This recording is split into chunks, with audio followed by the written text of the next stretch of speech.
Okie dokie, we should be live. We should be live. I think so anyway. Are we live? Yeah, we're live. Yeah, just a quick boxing stream, man. Nothing too crazy. Nothing too crazy. Good weekend of fights coming up, man. Nordine Oubaali versus Nonito Donaire. Great fight, man. Bantamweight title fight, WBC. That's going to be a fucking tear-up. And also you've got, obviously, Devin Haney versus Jorge Linares. Devin Haney's first real major step up, I would say.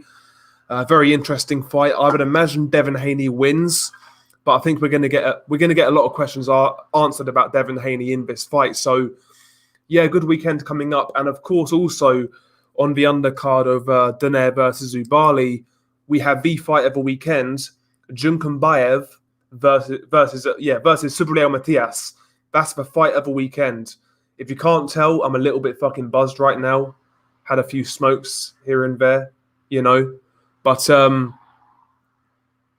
yeah, I'm kind of fucked up, so bear with me, yeah?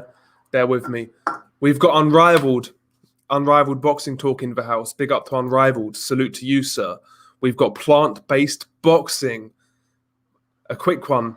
The last one was, 2 hours nearly. Exactly, bro. Exactly. My time perception is poor, put it that way. But yeah, I'm good, man. I'm chilling. And yeah, looking forward to this weekend of fights. In particular, Donaire versus Oubaali and Junkumbayev versus Matias. That's a great card by Showtime. Really, really good card. We've got Apology Man in the house. Big up to Apology. Salute to you, sir. A few smokes of some plant matter. Yeah, plant matter, plant-based boxing. I'm not smoking like fucking LSD or crystal meth or anything like that.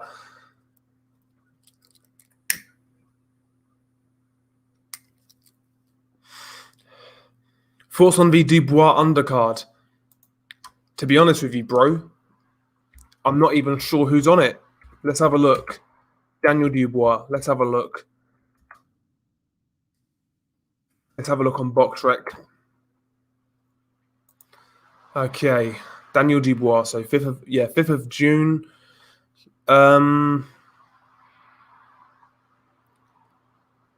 Okay, so Archie Sharp versus Marcio Souza. Never heard of him. Nathan Haney versus Ilyan Markov. Yeah, it's not great, bro. The undercard's terrible. From what I can see here. Looks absolutely terrible. Yeah, it doesn't look great at all, bro. Yeah, it's nothing. Tommy Fury's fighting a TBA. Yeah, it's not a great card. It's not a great card. Okay, you're plant-based. Indeed I am, bro. Indeed I am. Do you smoke cigarettes? Occasionally, yeah. Who are the two guys on the undercard you keep talking about, Del? How good are they? Well, listen. Time will tell. Subriel Matias, of course, fought Maxim Dadashev, and we know what happened in that fight. He's a very aggressive fighter, fan-friendly, throws a lot of punches, big for the weight, just super aggressive dude. And Junkumbayev, good amateur, hard puncher, solid boxer. Put those two guys together, I'm sure it's going to be an absolute war. To tell you the truth, I'm not really sure who wins. But all I'm saying to you guys is Matias versus Junkumbayev on the Oubaali undercard. Bro, that's going to be a great fucking fight. Somebody could get seriously hurt in that fight. It's one of those sort of fights, man. It's going to take a lot out of both guys. I think it will take a lot out of both guys. I really do. But ultimately, it's a great fight. It's a great fight. Do you think the Usyk fight will go to purse bids? I don't think so, no. I think they'll agree it. I think they'll agree it.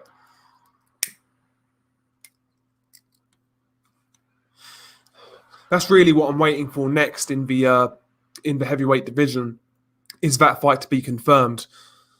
I kind of want to see that fight, to be honest. I think it's a good consolation prize to Undisputed not happening. Usyk versus Joshua. I'm super intrigued about that fight. So, listen, I'd love that fight to happen. I think it will happen. So, we'll see. We'll see. But I don't think it's going to go to purse bids. I think Usyk will agree. Eddie's worked with him before, so I think that'll be fine, to be honest, Hader. I think it'll be fine. I think we'll see that fight in August, sometime in August, maybe early September, something like that.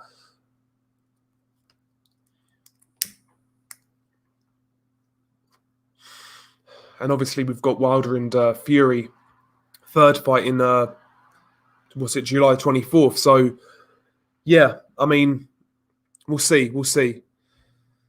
Okay, so Fury, Wilder 3, July 24th confirmed. Yeah, I know Tyson Fury signed the contract the other night during the ESPN broadcast. So, yeah, that fight's going to happen. It is what it is. Tyson Fury definitely needs to be on his P's and Q's because at the end of the day, yeah, Deontay's not the greatest boxer in the world. He's wild, he's ungainly, but if Tyson Fury makes one mistake, there's a whole lot of money gone up in the air for Tyson Fury. So he still needs to be on his P's and Q's. He still needs to, he needs to take it seriously because you never know what could happen. But if he does take it seriously and he's got his eye on the ball, Tyson should beat Deontay handily again, but you never know in heavyweight boxing. It's one of those things.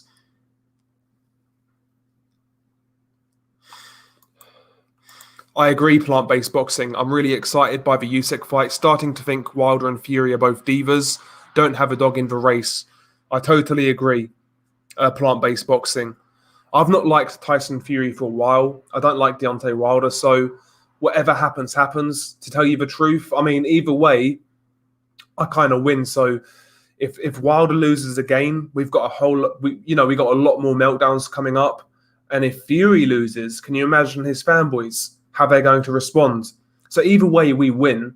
If we're not a fan of either guy, it's going to be great entertainment, no matter who wins. I think Tyson. Honestly, I can't see Tyson losing, barring a silly mistake. But it's heavyweight boxing. Like I said, anything can happen. If Tyson makes one stupid mistake, gets caught, he can be knocked out. I mean, the first fight, he was a cunt's hair away of being counted out. So you never know what could happen in boxing, especially heavyweight boxing. Big up to Nordic Warrior. Salute to you, sir. Haydar, he says, I feel like this is a dead season for boxing at the moment. This weekend's coming up is really good. I do like the Devin Haney Linares fight. That's going to be very good. Very intriguing, I should say. It's a good test for Devin Haney. And obviously we have Donaire versus Oubaali. That's a great fight, man. So the weekend coming up is really fucking good. June is not looking too fresh, I've got to be honest. June's not looking too great, but this weekend coming up, some real good fights to look out for. Some real good fights. Yeah, can you imagine plant-based boxing? Can you imagine if Wilder actually won? That'd be hilarious. It would actually be kind of funny, to be honest. But I'm not expecting it to happen, to tell you the truth. I'm not expecting it to happen. Haydar, he says, who do you think Joyce will fight next? I think he'll fight someone like maybe Charles Martin, Hellenius, somebody along those lines, like a decent fringe contender. That's who I think Joyce will fight next. But he needs to be active, man, because he beat Daniel Dubois in December? And he's done nothing since then. He's not really built on that momentum that win gave him. So we need to see Joe Joyce back in the ring. He's not getting any younger, 34, 35 years old, whatever he is. So we need to see Joe Joyce back. And I think Hellenius, Charles Martin could be a good little fight for him at this stage. I'm not a fan of any heavyweight now. I was Team Fury until he fought Tom Schwartz. AJ's a big stiff fake, and Wilder and White blow hot air. Can't really argue too much there, to tell you the truth. See, right now for me, it's Alexander Usyk and Filip Hrgović. I've got to get on the Filip Hrgović hype train. Big up to the Nordic Warrior. He says, only way Wilder wins is if Fury has a heart attack in the ring. Thing is, though, the thing with Tyson Fury, though, I just can't count on that guy. I can't count on his consistency. So you never know, man. Manny Pacquiao should retire. The welterweights are not worth it. Man, I'll be honest with you guys. Manny Pacquiao is a guy who would fight absolutely anyone, anywhere, anytime. But I've got to admit, I was super shocked that the Errol Spence fight got announced. When that announcement came through, I was shocked. For some reason, I just didn't expect that fight to happen, to tell you the truth. And it goes to show what sort of what a gangster Manny Pacquiao is. 42 years old. He's just beaten Keith Thurman. You know, a guy in his prime, or at least near to his prime, 10, 12 years younger, whatever he was. Now he's fighting Errol Spence Jr., younger, bigger, stronger, fresher. He's fighting Errol Spence Jr. at 42 years old, at welterweight. That's absolutely ridiculous. Absolutely ridiculous. And it goes to show that just sums up Manny Pacquiao's career, because he could have fought in the Philippines against Joe Blow, picking up a nice check. You know, he could have really been on the retirement tour right now, Manny Pacquiao, getting paid a lot of money, that he's fighting Errol Spence Jr. Absolutely insane. Absolutely insane. And listen, man, I just wish Manny Pacquiao the best. I've got nothing bad to say about Manny Pacquiao whatsoever.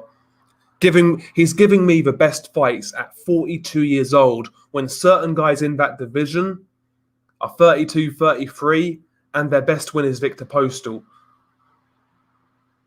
Says it all, really, doesn't it? Says it all. Manny Pacquiao's a fucking soldier. Big up to E-Machines. He says, what do you think about Fight Camp returning with fans in the Garden? Which fight would be the main event? Main event for Fight Camp? I'm not sure, you know. Maybe Anthony Fowler versus Ted Cheeseman. I wouldn't mind seeing that on one of the cards. I think that would be a good fight. I actually think Anthony Fowler beats Ted Cheeseman, to tell you the truth. I don't think Ted's defense is good enough, and I think he'll get knocked out. But yeah, I mean, Fight Camp, we'll see. We'll see. I think it'll just be domestic fights, Hader. Babic versus Hrgovic. I think Hrgovic fucks him up. Too big, too strong, too tall, too rangy, too experienced, better amateur background. I think Hrgovic fucks up Alan Babic. I really do. Usyk and Povetkin are my favourite heavyweight fighters right now, Warriors. Yeah, I can't argue with that, Nordic. I can't argue with that. But Povetkin now needs to really call it a day, in my opinion. He looked shot to bits against Dillian Whyte in the second fight. Even in the first fight, I was saying in the build up to the second fight, I was saying, yeah, Povetkin got the great knockout, but before that, he was looking washed. I think Povetkin now is way past his best, man. He needs to call it a day. But I agree, man. Povetkin fought everybody. He fought everybody. I wouldn't be bothered if Wilder and Usyk won and fought straight away for undisputed. I wanted Ruiz and Wilder to fight when they were champions. Fed up of rematch clauses. I agree. If Spence loses, I think he'll retire. Interesting. I do wonder what would happen. Losing to a 42-year-old Manny Pacquiao wouldn't be a great look. But yeah, despite me giving, Pacquiao all the credit in the world for taking that fight, I don't think he's going to win. I think I do think he's going to give Errol Spence Jr. fits early on, but I just don't think Manny can do it for 12 rounds anymore. Not to the level that he once did. So I think you'll see Manny win the early rounds, maybe rock Errol Spence Jr. early on with a few shots here and there. He'll win the first 3 or 4 rounds. Then I think Manny's going to start to slow down a little bit. Errol Spence will get on top of him, outwork him, and more than likely win a decision. But we'll see. It's definitely a fight I'm interested in. So if Manny could pull it off, then it's a massive win. Police are outside. Jesus. Contrast to what Mayweather and Pac-Man are doing. One is a fool. One is a legend. Can't argue. Manny is the best pound for pound ever. Anyone that disagrees is a liar. Fair enough, man. See, I'm not one of these guys who ranks fighters historically. To tell you the truth, I've never really done that. Not my thing. But all I know is Manny Pacquiao is a certified legend, all-time great, one of the best to ever do it, as far as I'm concerned. Really is, man. Yeah, what is the point of Fight Camp now? We can just have fans in larger arenas. Just a way of Hearn keeping the money in-house. Quite literally, J-Dev. Quite literally. But yeah, Fight Camp really, first time around it made sense. It was a novelty. It made sense, but now there's no point really, is there?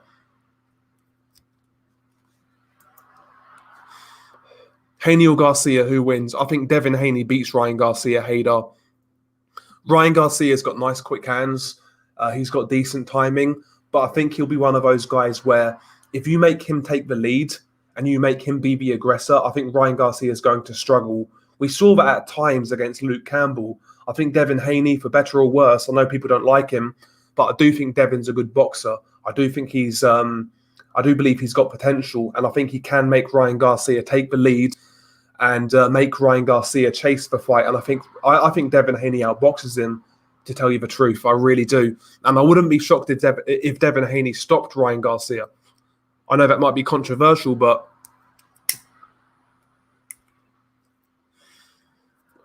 I do think Devin Haney's a better technical fighter than Ryan.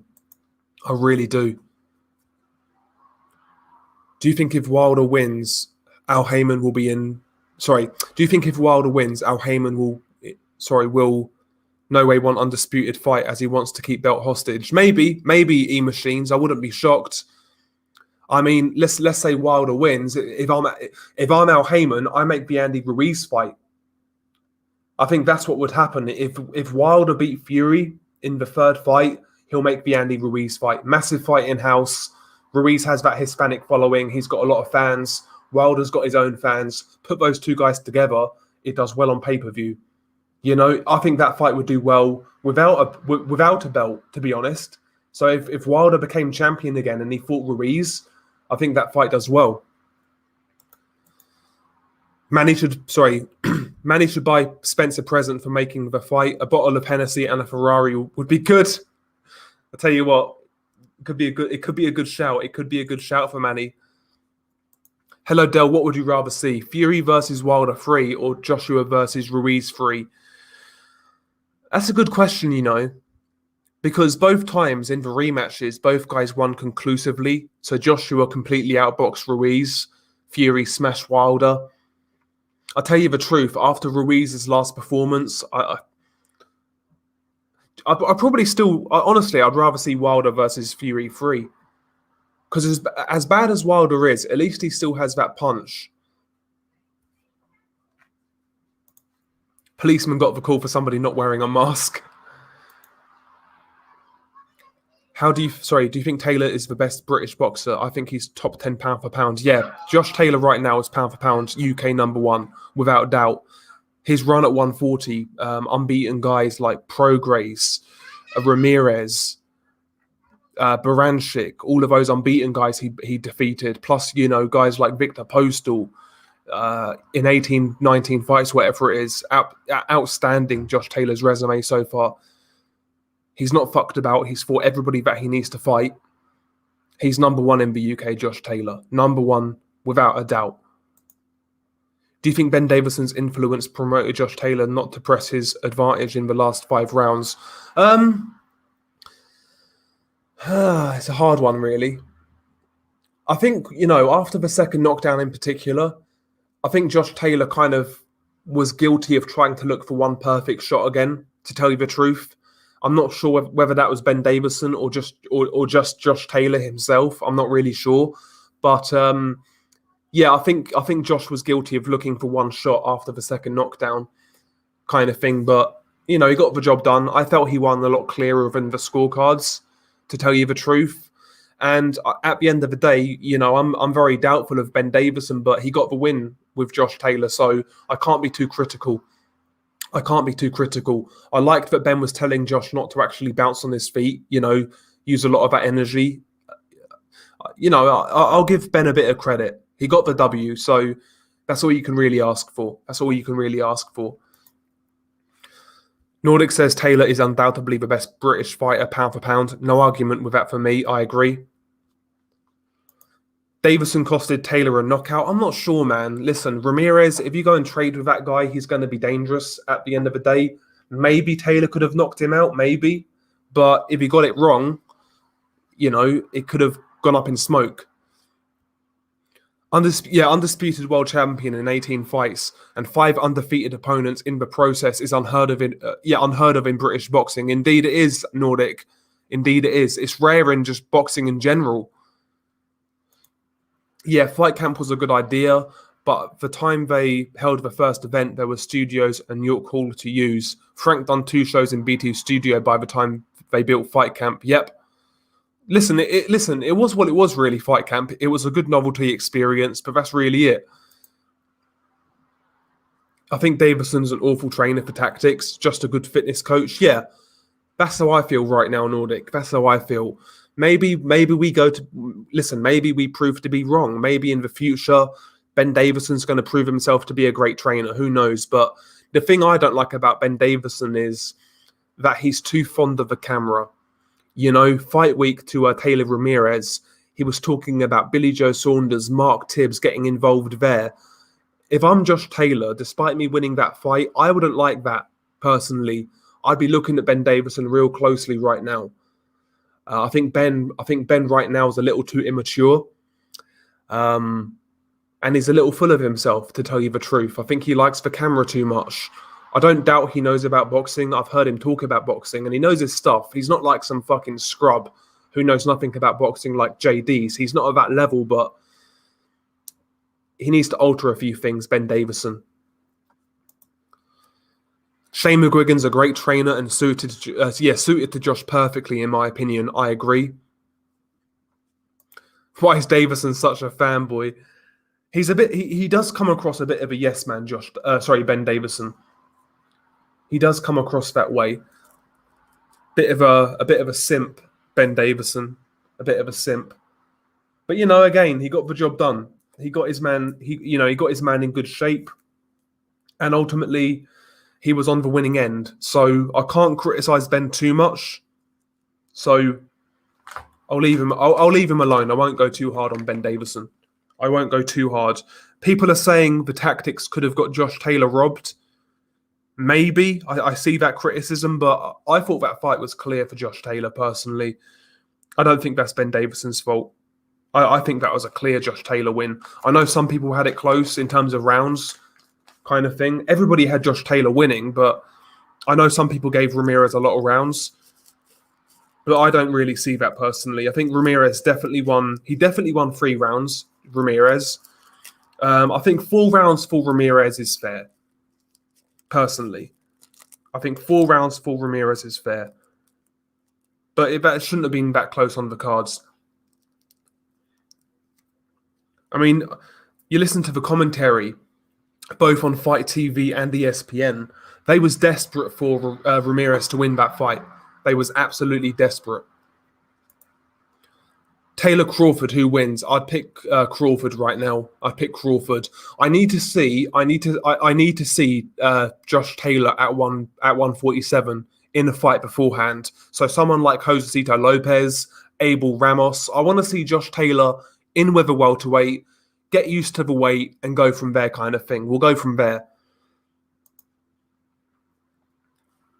Can Taylor beat? No, I would. I'm not saying no. I'd back Crawford to beat Josh, but I think Josh beats Teofimo. I think Josh is too big for Teo. Is Ben Davison a form of gypsy? I don't believe so. No, I don't believe so. You still think we'll see Joshua Fury if Fury loses? Maybe, but listen, at the end of the day, Michael, I just can't count on these heavyweights for anything. So I'm going to leave that one alone. I was convinced that fight was happening anyway. So now it's not. I'm going to leave it alone. We'll see what happens. That would be the boxing way. Make that fight happen when both guys are depleted. So maybe. Do you think Josh Taylor should be promoted by Eddie Hearn or Frank Warren? I would say Eddie Hearn, Brandon Blanco. Now he's achieved what he's achieved. He's got the undisputed crown. I think Eddie Hearn would be great at raising his profile.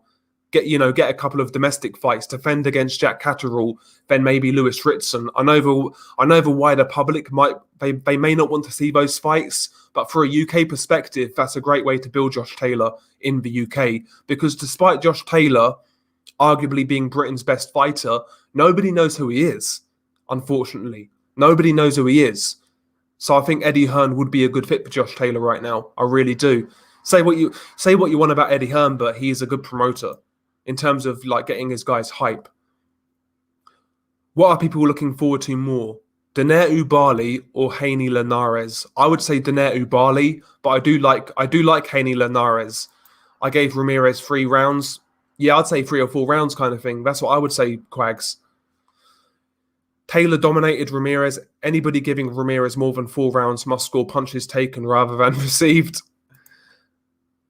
Josh Taylor should defend his undisputed championship at 140 at least 2 times. Again, boxing learner, I'd quite like to see that, to be honest.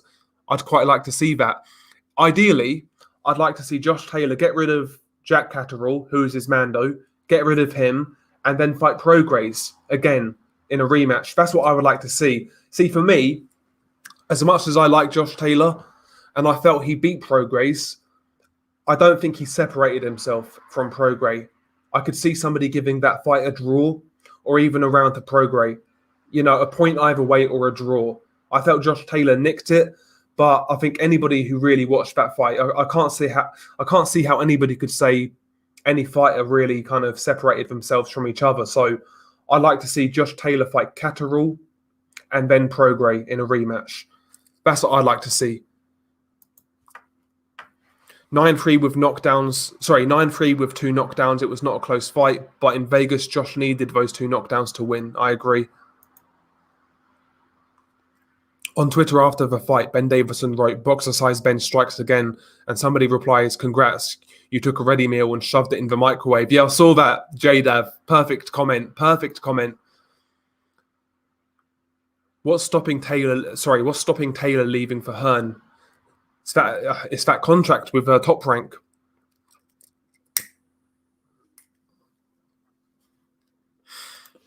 If he's going to stay at 140, the Jack Catterall fight makes the most sense. Yeah. Have that fight in Scotland, England versus Scotland. You know, people would be interested. It'll generate some numbers. Why not, man? I agree. Carlos Mendoza, I agree. Taylor's undisputed run is better than Crawford's at 140. I agree. All of Taylor's fights were outside of the UK except Prograis' fight. No, he fought Baranchik in the UK, I'm pretty sure. Taylor's fought most of his fights in the UK. Most of them. Yeah, Prograis Ramirez. That's a great fight, Jared. That's a great fight. Tell you the truth, I think Prograis beats Ramirez. I think Prograis beats Ramirez. I really do. Do you think Haney can beat Teofimo? I do. Again, I know a lot of people don't like Devin Haney, but I think I do believe he's talented. I do believe he's talented. And again, like the Ryan Garcia fight, I don't think Teo's great at applying pressure. I don't think Teo's great at creating his own openings. He's great when a guy comes on him. Like, that sounds fucking wrong.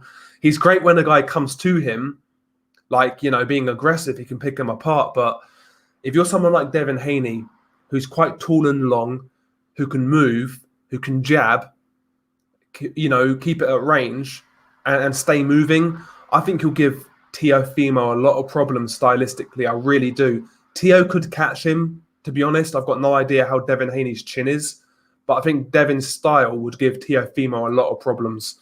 I really do. I really do. I'd go as far as saying I'd definitely pick Devin to beat Ryan Garcia, and I'd slightly lean towards Devin beating Teofimo. There you go. Prograis Ramirez, that'd be a great fight. Prograis beats Ramirez, in my opinion. Another tricky southpaw. I agree, Quags. I agree. I think he would beat Ramirez. As good as Josh was, I see no prospect of him stepping up to 147 and beating Crawford. Yeah, really, J-Dav, we need to see Josh Taylor in with a respectable welterweight, not a champion, just a respectable fringe contender. Then we'll see where Josh Taylor is at welterweight. That's what I want to see. I want to see Josh fight an Abel Ramos, a Josecito Lopez, maybe even a Danny Garcia, that sort of guy. That's who I want to see Josh Taylor fight next if he goes to welterweight. I don't want to see Josh Taylor jump right in with Crawford. I'd rather see him try and get accustomed to the weight first against somebody half decent.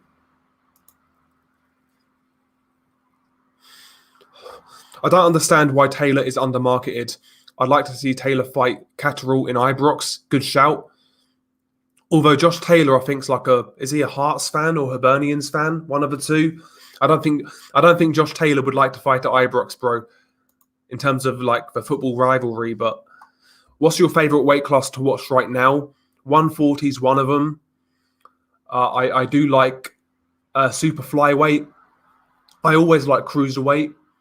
Light heavyweight, 135's got potential, but it's going the way of the welterweight division. There's a lot of divisions I like.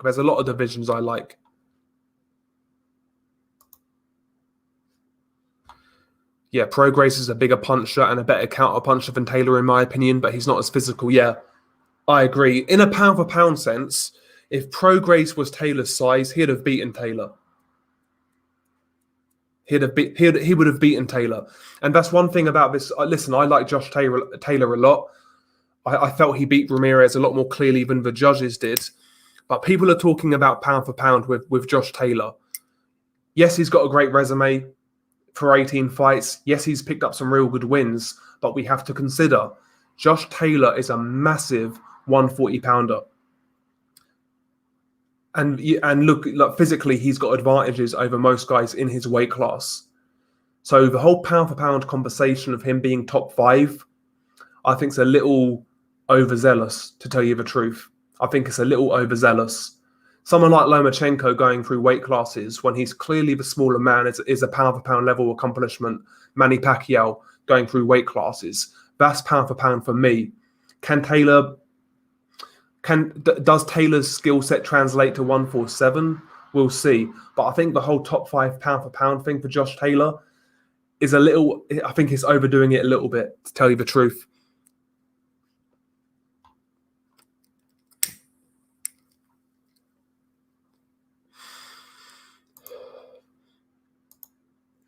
Haney doesn't chat shit like the others. He's talked a bit of shit, Haydar, but I don't think he's as bad as Teofimo or Ryan Garcia.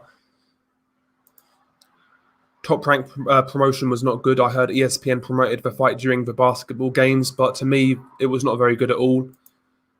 LDBC knew a year ago Wilder won arbitration, but Hearn and Bob didn't. Not buying it. Yeah, 100%. Josh Taylor could defend his belt in Easter Road. Yeah, maybe. I think that's what will happen next. We'll see Josh Taylor fight Jack Catterall in Scotland's homecoming fight. Absolutely not, E-Machines. Absolutely not. Okay, yeah, he wants to fight in, that's it, Edinburgh Castle, yeah. Arum and Warren at Amateur-ish, they shafted Hearn. I wouldn't be surprised, that was one big game from like Team Fury. Because as soon as the arbitration was done, there was no complaints, no appeal, nothing of the sort. Just Wilder fight gets signed in like a few days, like 3 or 4 days after the arbitration. I'll be honest, yeah, it kind of seems like Fury doesn't want to fight Joshua. I'm not a big Joshua fan, as you know, but we'll see, man. Whatever. I'm past caring about that fight now. Yeah, super bantamweight is a good weight class too. You've got Fulton, Figueroa, Akhmadaliev, Rios to look forward to, yeah.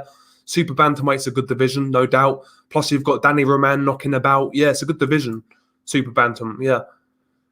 If my aunt had balls, she'd be my uncle. Yep. Facts. Did you see Okolie chopping up Briadis about calling out Jake Paul? Says instead of fighting Jake Paul, fight him. Yeah, I mean, I'd like to see the fight. I'd like to see it. I think Briadis is a very hard fight for Okolie. But credit to Okolie for actually chasing it, I guess. I'd like to see it.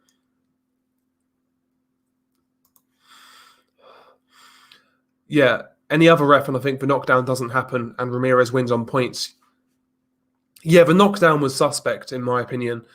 I'll tell you the truth, I didn't catch that at the time when Kenny Bayless touched Ramirez, and it kind of distracted him, let's be honest.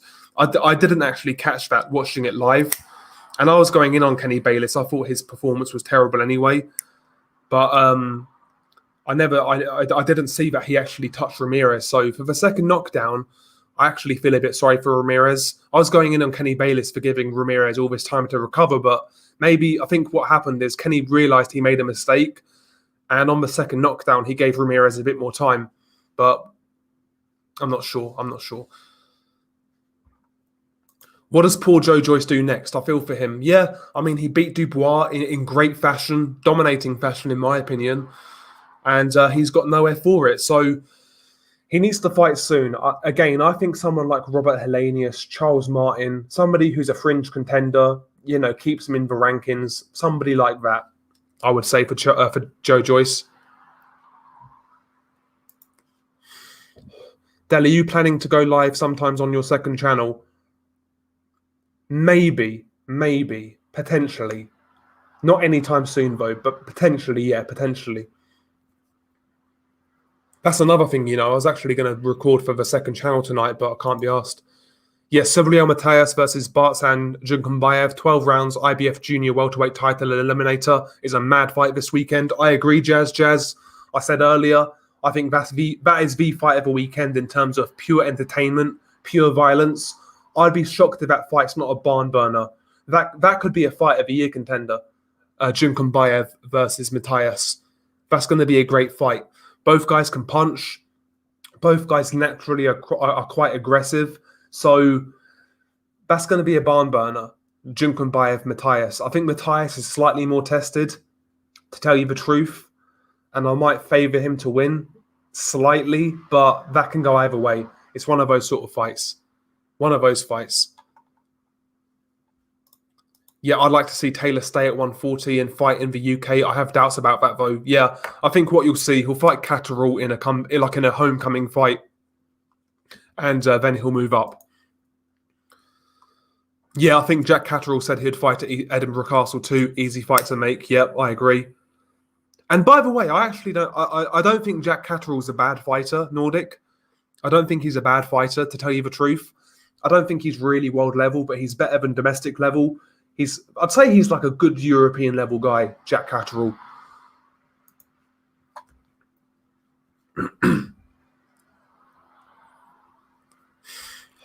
Yeah, have people seen Briedis calling out Jake Paul? Yeah, I saw that. I've seen it, Jared. I've seen it.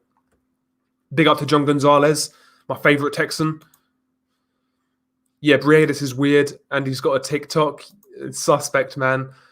Yeah, protect yourself at all times. The knockdown was perfectly legit. No, I understand that, Nordic. There's nothing wrong with the knockdown itself, but from Ramirez's perspective, like, I can kind of understand why he kind of let his guard down, if that makes sense. I can kind of understand. Maidana Prograis at 140, bro. That would be a great fucking fight. See, I'm a big fan of Prograis. I've got to be honest. I think that guy's a super, super talented fighter. He's one of those guys who's very versatile, like Josh Taylor. He can fight on the inside. He can box. He can counter. He's got solid defense. Great athlete. I think Prograis is a great fighter, man. In terms of pure ability, that is. I think he'll beat Maidana at 140. I think he'll beat him. The 2 knockdowns saved Taylor. Who knows what the judges would have given those 2 knockdowns? Yeah, exactly, John Gonzalez. Yeah, because if you look at the 6th round, when Taylor dropped Ramirez, rest of the round, I felt Ramirez did the better work. So let's say Josh did not knock him down, Ramirez would have won the round because he was more effective. Robbery was close to happening, but the knockdowns made it too wide. Exactly, Nordic. Joyce should fight someone like Pulev or Ortiz. I wouldn't mind that. I'd prefer Ortiz at this stage, to tell you the truth, Jared. But I'd like either fight. Soto Karras making a comeback against somebody called Barrera. Yeah, he's fighting Marco Antonio Barrera. Like the Marco Antonio Barrera. It's crazy. What did people think about Zepeda? I thought he looked quite laboured, Jared. But I think Andre Ward made a good point about Zepeda. He's one of those guys who needs to be drawn into a fight. If you make him take the lead, take the initiative, he's not really that, effective at doing that. Against Jose Ramirez and against Baranchik, those guys came to him and he was having success because of that. You need to really, you need to come to him for him to be effective. He's not really great at taking the lead, kind of thing. Taking the initiative. He's not a great pressure fighter. He's a real good counter puncher who can fight with you, but he's not a great guy at he's not a great guy at applying pressure and such. I'd say Taylor late stoppage, plant-based. Yeah, Maidana's retired. He was going to come back, but he's retired. Is England beefing with Scotland? Don't get why he's got zero promotion. There's more foreigners that get promoted more by Sky and BT than Josh did in his boxing career. Makes zero sense. Yeah, maybe it is the whole Scottish connection with Josh Taylor, maybe. But having said that, though, Ricky Burns got a lot of love by TV companies in the UK. Ricky Burns got quite a lot of love by like Box Nation, Sky. So I'm not sure whether it's the Scottish thing with Josh Taylor. I'm not sure about that, to be honest. I'm not sure. I got Catterall beating Taylor. Are you being serious, Cone Gaming? Or are you like trolling? Not sure about that one. Yeah, Maidana retired a few years ago, made some rumors of a comeback, and it never materialized. Yeah, exactly. He was training for a little while, but yeah, it never happened. But yeah, big up to Cone Gaming. If Usyk was Fury's mandatory and was ordered to fight him, Fury would vacate. I don't disagree. Who would have won between Prograis and Provodnikov at 140? Again, another great fight, but I think Prograis beats him. I think Prograis is far more versatile. I think he would have won that fight. It would have been a hard fight, but I think Prograis would have beat him on points. It's to divide and conquer England and Scotland.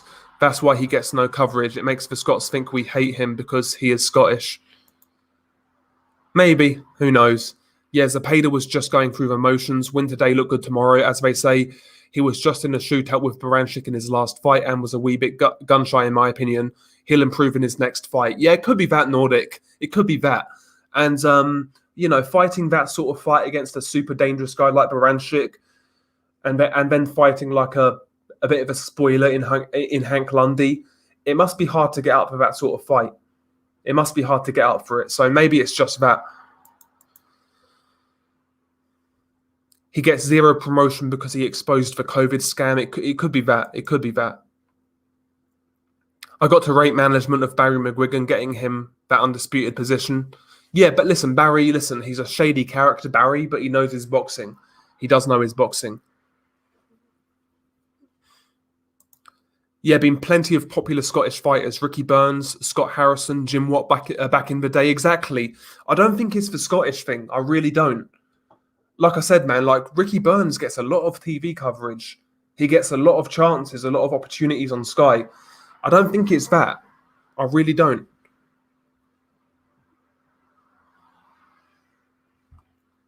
Yeah, Sky and BT don't hate Taylor because he's Scottish. That's too fucking ridiculous. He's not signed to fight on their platforms. That's it. Yeah. And let's be honest, as good as Josh is, he's not really a needle mover. He's not. He's not really a big needle mover. Never has been, for whatever reason. Just not really he's not really translated to the casual audience. Big up to Faust. Salute to Faust. Hopefully you're well, bro. Yeah, force fighting against Simon the Lily.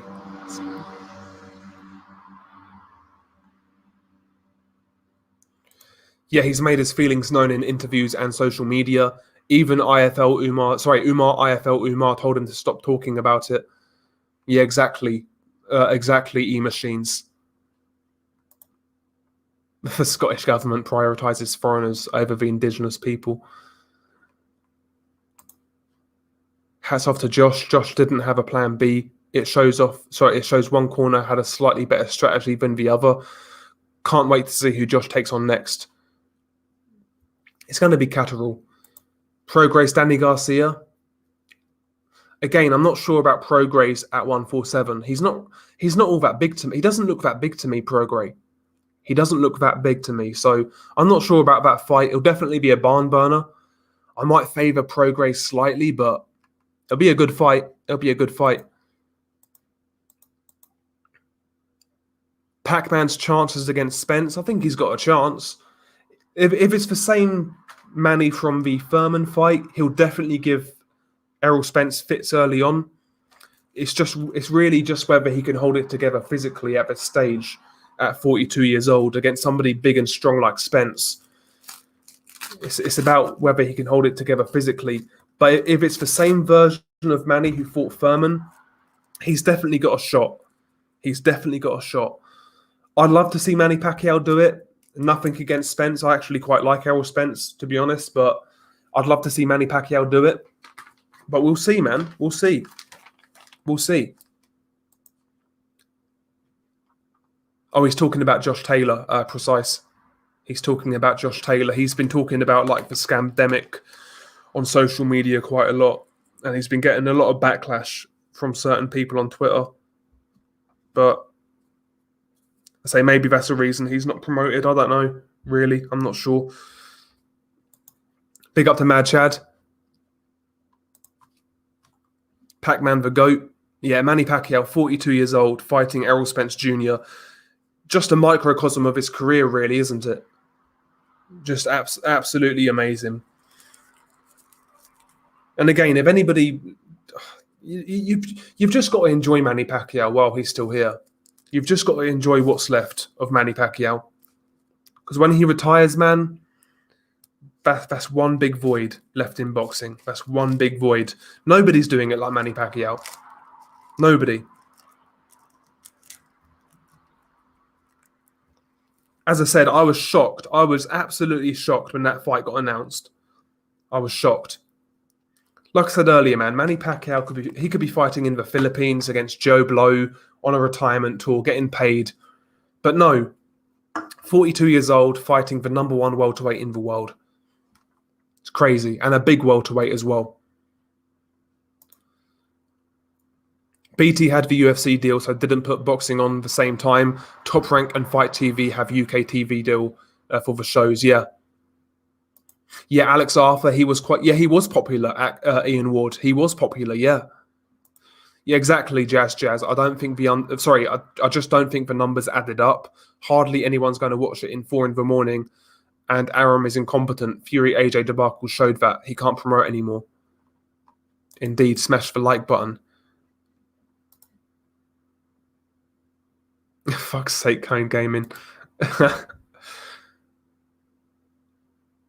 Nicola Sturgeon was salty about Josh's victory. She was forced to say on Twitter, congratulations, on Twitter the next day in a reply to a BBC News headline. So pretentious. She was hoping he would lose. Yeah, she's not trustworthy, Nordic warrior. Nicola Sturgeon. Something about that woman that fucking just grosses me out. And I'm not talking about physically, but her whole demeanor, her energy, man. She's like just a poisonous, bitter, fucking vindictive old cow, Nicola Sturgeon. Yes, Dictator Sturgeon. Tone, man. Oh, dear. Yeah, exactly. If I was in Scotland, I'd be watching Josh Taylor. I'd be buying a ticket.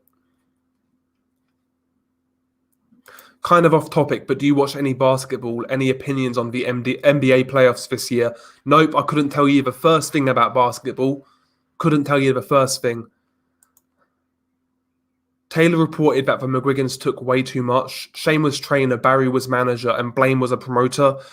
He also said they refused to allow him to get any sponsors and had to pay for using the gym.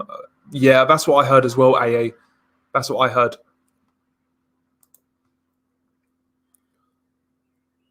Yeah, exactly, Nordic. Yeah, Alex Arthur was popular, but he wasn't the best. Had a lot of fans. I'll tell you what, Nordic. I'm sure you've seen it. But Alex Arthur versus Michael Gomez, what a fight that was. Jesus thinks Mayweather over Pacquiao. I think Pacquiao's legacy exceeds Mayweather's, man, in terms of like pure names, the amount of challenges he took, the amount of weight classes that he's gone through. Yeah, I mean, statistically, his record doesn't look as good, but he took far more risks. Even if you rate Mayweather as a better fighter technically, you can't deny that Manny took more risks. He took far more risks than Mayweather.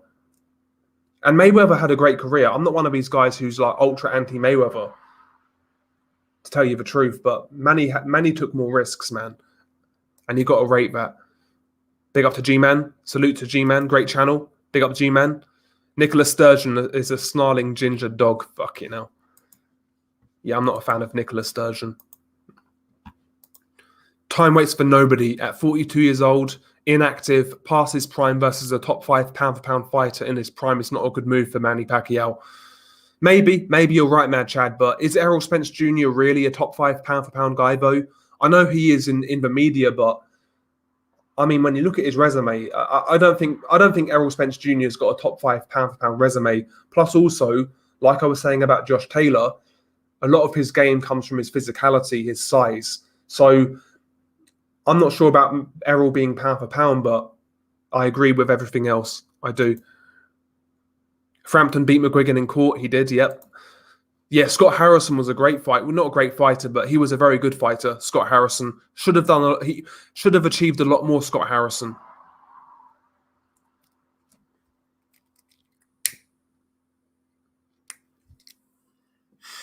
But Scotty enjoyed his drink too much. Scott Harrison, the drinks for partying, he enjoyed that sort of thing too much. Listen, man, all of these politicians are dirt as far as I'm concerned. On either side, left, right, they're all scumbags, man. I've got no time for any of them. Zepeda looked flat the other night. Not a good fight. Not sure if the weight's killing him or if a Baranchik fights took a lot out of him. Could be a bit of both, Nathan, because before the fight, he had to make, he took 2 attempts to make weight. So it could be the weight. The Baranchik fight also couldn't have been good for him. So we'll see in his next fight. But I think it could be a combination of multiple factors. Yeah, Arthur versus Gomez. Atmosphere was electric. Yeah, man. It was a great fight, man. Great fight. BT have an ESPN channel where they show armoured rugby and basketball, but not boxing. What the fuck's armoured rugby? Don't even know what that is, bro. Yeah, Gomez versus Arthur was incredible. Big upset too, yep. Pac over Mayweather after Logan Paul shatters the jaw. Fuck's sake. I would bang Sturgeon strictly for bragging rights. I don't think, listen, Tone, man, you'll be a better man than I am. I don't think, I couldn't do it. I couldn't do it. I'd have to fucking, have a lethal dose of Viagra to even have a chance, honestly. I couldn't do it. I couldn't do it. I think that's Nicola Sturgeon's problem, though. She's never been fucked right. That's why she's so fucking bitter and vindictive. Do you know what I mean? I think that's her problem. Mark Drakeford is also an underrated weasel. I've got no idea who he is, bro. I'll tell you the truth. I'll be honest. Yeah, Harrison was hard, very good chin and power, fundamentally very good too. One of the best Scottish fighters, in my opinion. Yeah, just a shame that he never really... I wouldn't say he never took his career seriously. When he was in the ring, he was all about business. Yeah, he had tons of heart. But outside the ring, man, discipline-wise, he never really had it together. But he would have been a lot more highly regarded if he actually held it together outside the ring. I mean, he could have fought Prince Nazim, for example. That would have been a big fight. I actually think Harrison could have been better than Taylor if he kept his head straight and managed to be yeah, exactly. He was a good fighter, Nordic. He was a good fighter.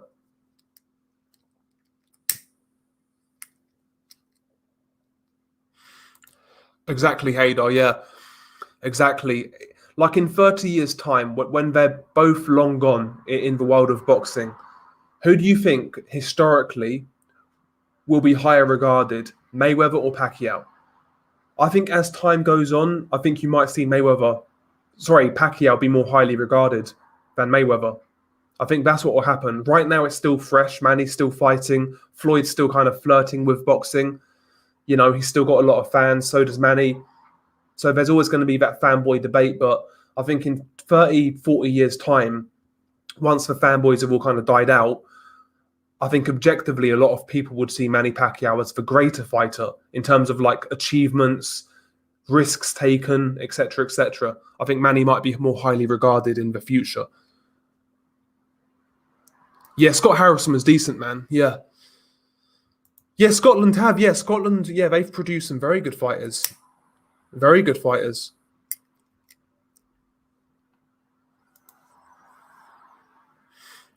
Spence should not be higher than Taylor, Teo, or Usyk on pound-for-pound rankings. These American outlets are taking the piss. Yeah. Can't argue with that. I mean, at the end of the day, XMB 45, I can't really chat shit because I don't even make pound for pound lists. I can't really chat shit, but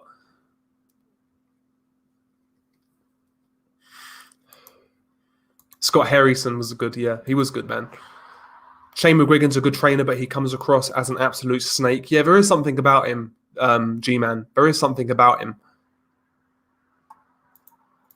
Yeah, Errol's got size, youth, skills too much for a slow down Manny Pacquiao.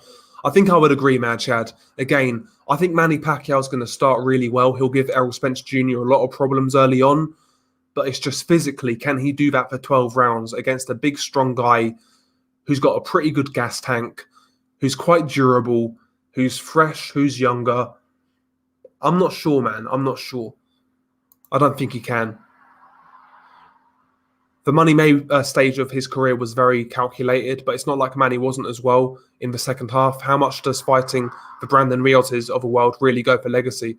That's true, Jim Jones, but beating guys like Thurman in his 40s, for example, is a massive accolade for me. And I know people are going to say, well, Thurman was a bit inactive, a few injuries, etc. But still, man, you should not be losing to a 41-year-old Manny Pacquiao when you're like 30 years old, man. Shouldn't be happening. Shouldn't be happening. Floyd and Klitschko killed off American boxing. I don't think they did, man. I don't think they did. Gabriel Muritala looks a decent prospect on the top-ranked card.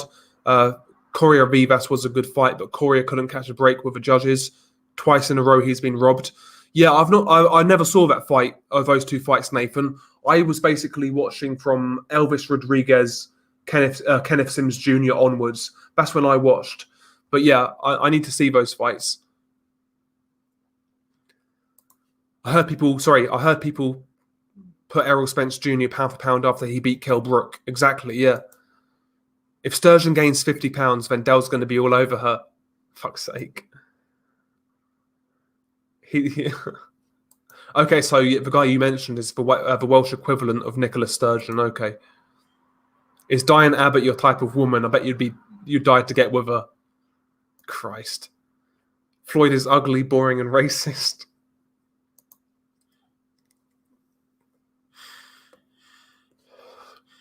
McTaggart, Benny Lynch, and Ken Buchanan and Watt are in my top 5 Scottish pound for pound. Yeah, those guys were all great fighters, man. All great fighters. Mayweather's last 3 fights: McGregor 0-0, Tenshin 0-0, and Logan 0-1. Pacquiao's last 3 fights: Broner 33-3-1, Thurman 29-0, Spence 27-0. Yeah, I like Pavel Sulyagin. I like Pavel Sulyagin, Mad Chad. Very good fighter, good prospect. Real awkward style, Sulyagin. Herky-jerky, switches stances. Just a real awkward style. I can't fucking talk, man. I'm high as fuck. I can't lie. But yeah, that's true, AA. Yeah, Floyd's retired, yeah. Again, I'm not really into this whole Floyd conversation. He's done to me, man. He's done. He can do what he wants. He can do what he wants. Yeah, Taylor's the best British boxer at the moment. Always rated him highly, even from the early days when he beat Dave Ryan on Channel 5. Such a well-rounded boxer. I agree. Yeah, because at the time, a lot of people were saying that's a big step up for Josh Taylor, fighting Dave Allen. Dave Ryan. He fought Dave Ryan in what, his 7th fight, something like that. Like Dave Ryan was a good domestic level guy back then. Real hard-nosed guy, durable, tough, strong.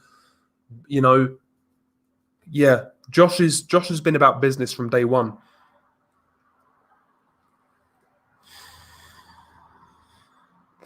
Fucking hell, this shit's strong as fuck.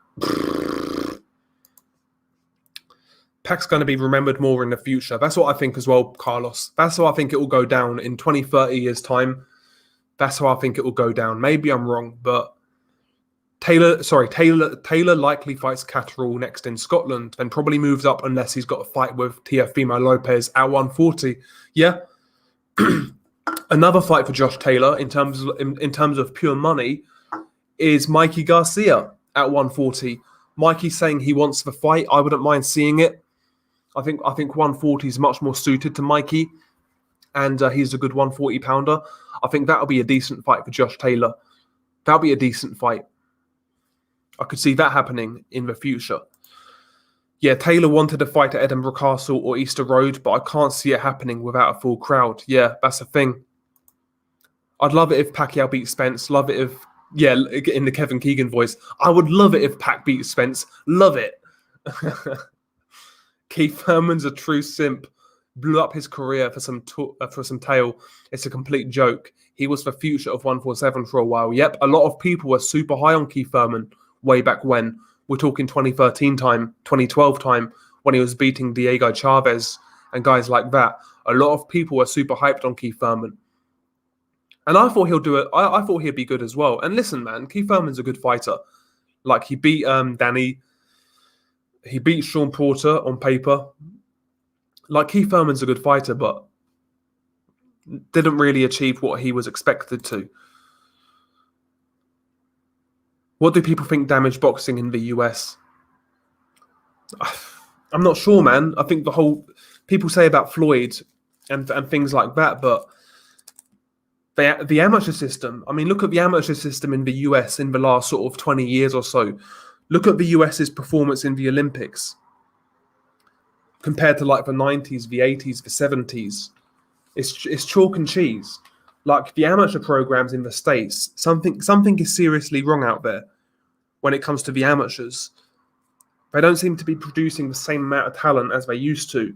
Maybe it's because, I don't know, as a society develops, as it gets more improved, etc., as you've got more options, maybe these kids aren't turning to boxing like they used to. Maybe it's that. Maybe it's a social thing.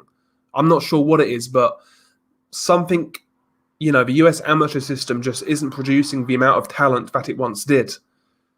I'm not sure what it is, to tell you the truth. If Pacquiao beats Spence, he moves into top 5 all time. I wouldn't disagree.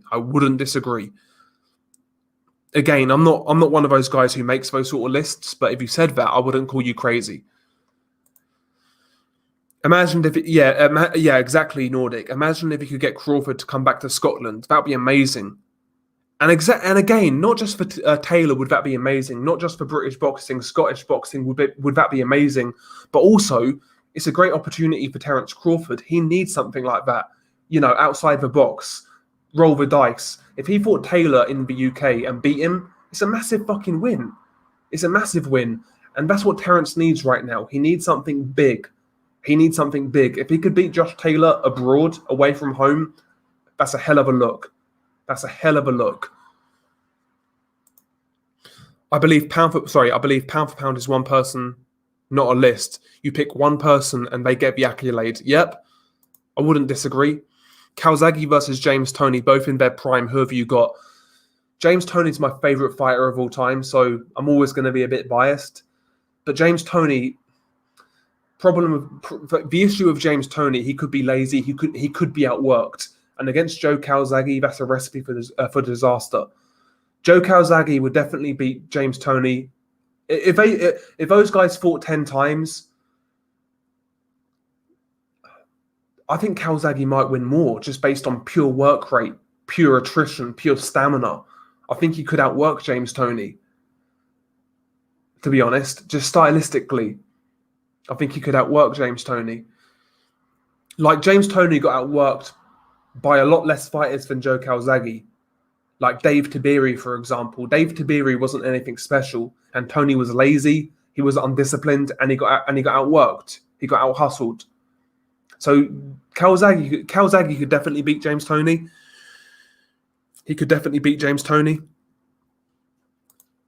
Yeah, I was a massive fan of Thurman a few years back, but he seemed to have lost his ire in recent years, just fighting for big paydays, similar to Mikey Garcia. Yeah, he's become a bit of a mercenary. Yeah, I could see Calzaghe outworking him, Nordic, just pure outworking him. Not outboxing him, but just outworking him. Mad Chad says Toney. If Toney won that fight, Mad Chad, I think it would be similar to the Michael Nunn fight. I don't think James Toney could outpoint Calzaghe round by round by round by round. I couldn't see that happening.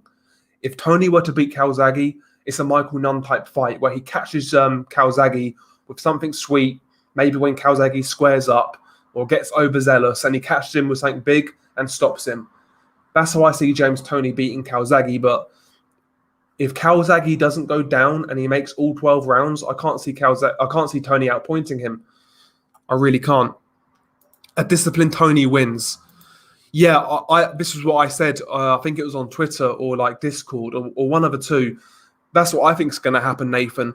I think what the PBC will try and do, they've got Spence and Pacquiao. They want Spence to win.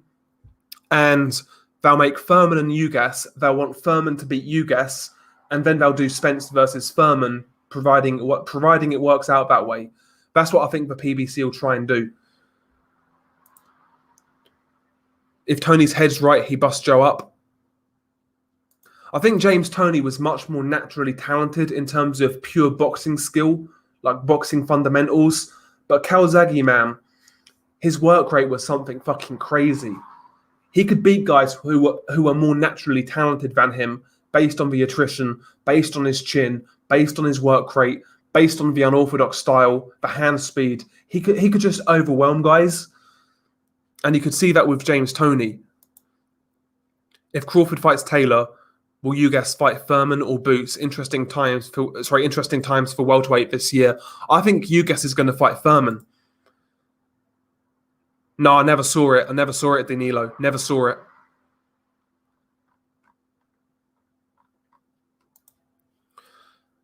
I've been to a few of Dave Ryan's fights. He was an underrated domestic level fighter who was on the wrong end of some disputed decisions and took a lot of fights at short notice. Yeah, he was a real fighter, man, Dave Ryan. Crawford doesn't want to fight a 43-year-old Pacquiao. He won't fight Taylor. I hope you're wrong, bro. I hope you're wrong. Bubble Bomb Hybrid, 22% THC, nice taste, nice buzz. Yeah, I feel like I can barely fucking talk right now, bro. I feel like I can barely fucking talk. Can barely string a sentence together. I'm out here sounding like James Toney. Fucking hell. You see Eddie Hearn's IFL interview. I'm happy he's so sick over this deal collapsing. I've not seen it. Paul 123. I've seen it in my feed, but I've not clicked on it. I've not watched it yet. Yeah, Dave Ryan was a tough guy for sure, and Taylor hammered him easily. He's always looked like the goods from early in his career. I agree, Nathan. What's going on with Mikey? Did he take DAZN's money in Dash? Basically, Jared, yeah. So he fought Jesse Vargas on a one-fight deal for $7 million. Mikey Garcia hit the fucking bank that night. Mikey hit the bank, man. I find Mikey really frustrating because I actually think he's a good boxer. Like, technically a really sound, fundamental boxer. But he's not about it, Mikey Garcia. He's not about it. He's about making the money, picking certain fights. He's not really about really creating a massive legacy and challenging himself. But I wouldn't mind seeing Mikey versus Taylor. Maybe Mikey has a comeback fight at 140, beat someone half decent, and then fight Taylor. I wouldn't mind that.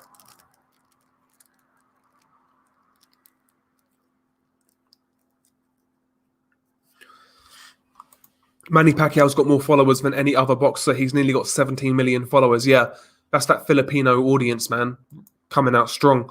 Keith one-time Furman lost his power. He did, yep.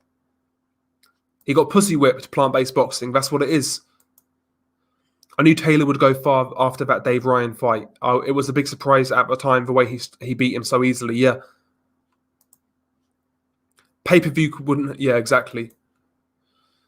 Crawford gets a stupid guarantee from Top Rank. His guarantee to fight Scrubs is more than he'll make unless it's Spence. I think he sees that contract out, happily milking it. I agree, AA. I agree. Like, if you're Terence Crawford, yeah, and you're getting paid $3.5 million to fight a C-level guy, why would you be all that eager to fight, I don't know, Virgil Ortiz for $4.5 million or $5 million when you're fighting C-level guys for $3.5 million?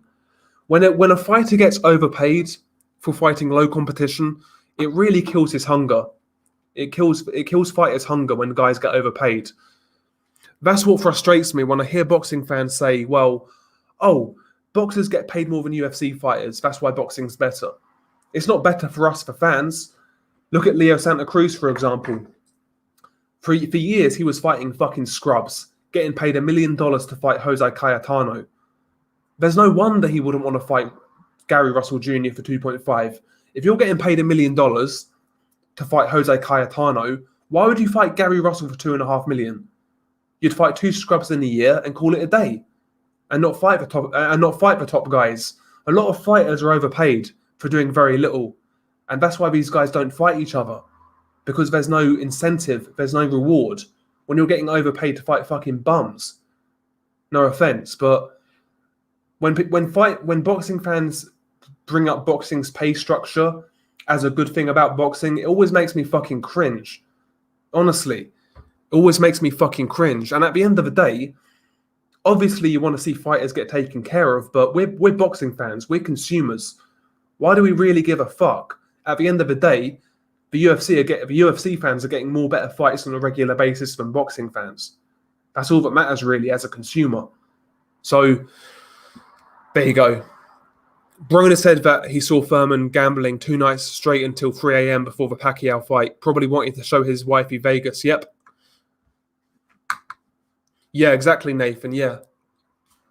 He also destroyed O'Hara Davis and Ryan Martin. Yep. Miguel Vasquez as well. Hearn actually said big up Prince Khalid, the same Prince Khalid who personally lured Khashoggi into the embassy where he was murdered. Hearn's an absolute snake, not a genuine bone in his body. He's all about the money, man, Eddie Hearn. He's all about the money, as are all of these promoters.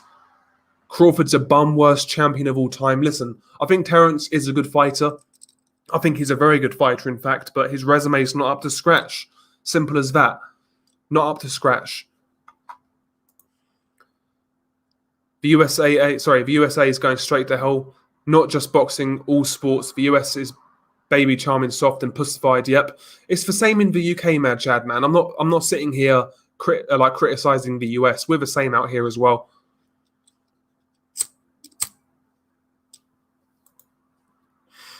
Crawford's already making the Hall of Fame and is milking millions for fighting bums. He's in the mindset that he does not need big fights anymore. Exactly, Nordic. And that's the danger of when fighters are overpaid. And can I blame Terence Crawford? If I was him, I'd probably do the same thing. Boxing's enabled this problem.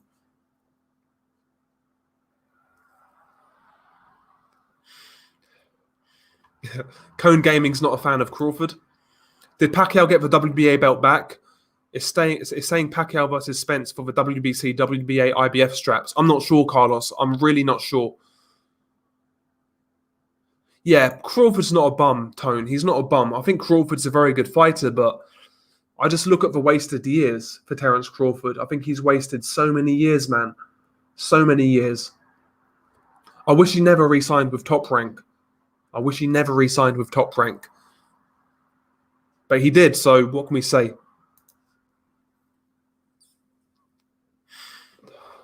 Yeah, Taylor's got some very solid wins. Prograis, Ramirez, Postal, Baranchik, Vasquez, all good fighters. Best boxer in the UK at the moment, I agree.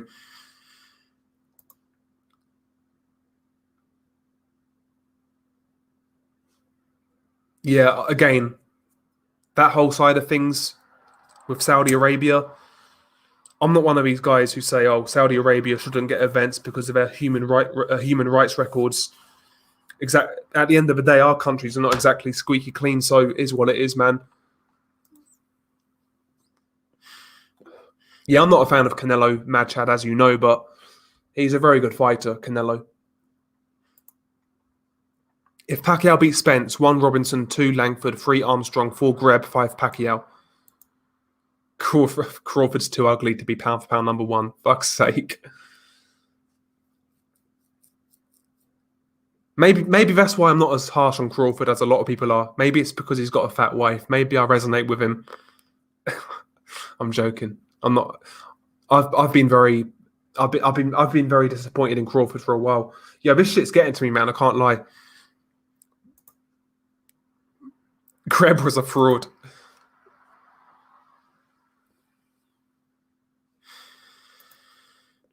Greb would lose to your average journeyman amateur these days.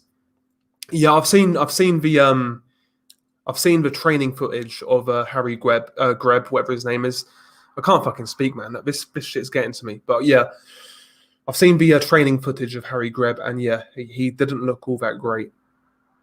But he more than likely great for his era. But boxing fans, a lot of fight fans, a lot of historians kind of act like boxing's the only sport not to get better technically, scientifically, like nutritionally. They act like boxing's the only sport to get stuck in the fucking dark ages.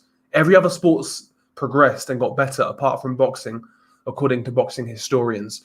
If you say to me, Joe Louis was a greater champion than Vitaly Klitschko, I can accept that. But if you're saying to me that Joe Louis beats Vitaly Klitschko in a head-to-head, I'd say you're fucking crazy, man. Watch the fights, man. Just watch both guys fight. Look at the physicality difference. Look at how big fucking Vitaly is. Look at what he could do in the ring compared to Joe Louis. Boxing's got better since those days, man. But according to some people, boxing's the only sport not to improve whatsoever. It's ridiculous, man. Harry Krebs not real. Greb's a bum. Sugar Ray Robinson, 2 lineal titles in 2 divisions. Armstrong 3, Floyd 4, all better than Pacquiao's 5 because they speak English. Facts. Simple mathematics. Can't argue, man. Can't argue with that. Again, that whole side of things in terms of debating who's the greatest, it's not really for me, man, personally. It's not really for me. All I know is Manny Pacquiao's the greatest fighter I've ever seen. Like, his career arc from the 90s to now is insane. 4-decade champion Manny Pacquiao at this point in time. Insane. He was a champion in the 90s, the 2000s, the 2010s, and early this decade as well. So 4-decade champion, 8 weight classes, multiple titles, multiple Hall of Famers. It's ridiculous, Manny Pacquiao. Yeah, Kazagi's work rate was ridiculous. Yep. Adam Smith's commentating on the darts. How the mighty have fallen.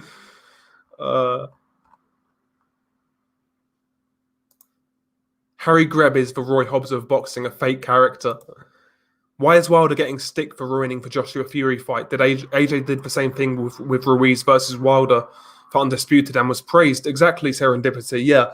Listen, you may not like Deontay Wilder, but at the end of the day, if he had a legal right to a 3rd fight, then he deserves it. It's as simple as that.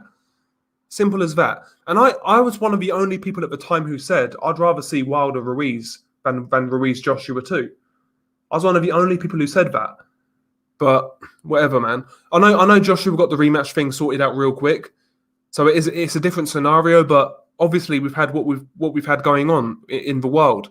So making that 3rd fight between Wilder and Fury wasn't exactly easy, was it? So listen, if Wilder's entitled to it legally, who are we to argue? Who are we to blame Wilder? At the end of the day, it was Bob Arum who said to us, "Oh, the contract expired.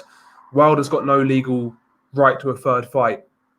He might get a little bit of money in arbitration, but Bob even said, I don't think he's even going to win damages. So it's Fury's size fuck up, man."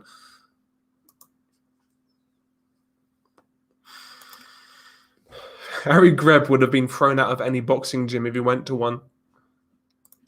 Yeah, Elvis Rodriguez lost this weekend. Highly touted prospect. Sims Jr. boxed well and deserved to win. Elvis has a bit of work to do, though, still young. Yeah, Elvis, to me, looked extremely rudimentary. To me, he's a southpaw, obviously. He could throw a jab, a straight left, and a hook. That was really it. No dynamism, no hand speed, no setting up of his punches. No variety, no feints, no setups. He looked Bobby Basic to me, Elvis Rodriguez. He looked so basic to me, man. He got undressed. He got exposed. Fuck it, I've got Donaire and Haney to win this weekend. What's good, Del Boy in chat? I'm good, bro. I'm very good, Virtuoso. Very good. Very good. Donaire, If it's the same Donaire from the Inoue fight, I think he's got a great chance.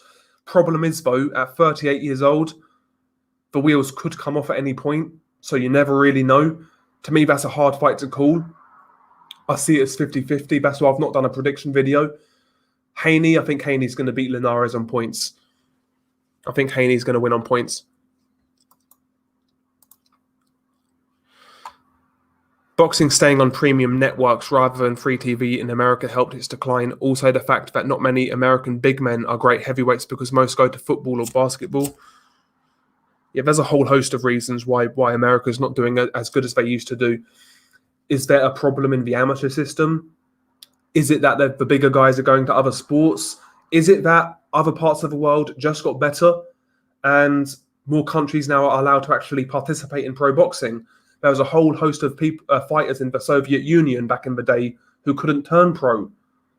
Maybe that's affected the way boxing is now.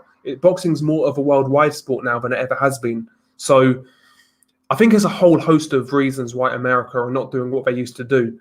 A whole host of reasons. It's not just based purely on America's failings. I think it's also the fact that boxing's just a more worldwide sport now. There's more talent from across the world in comparison to the 70s, the 80s, etc.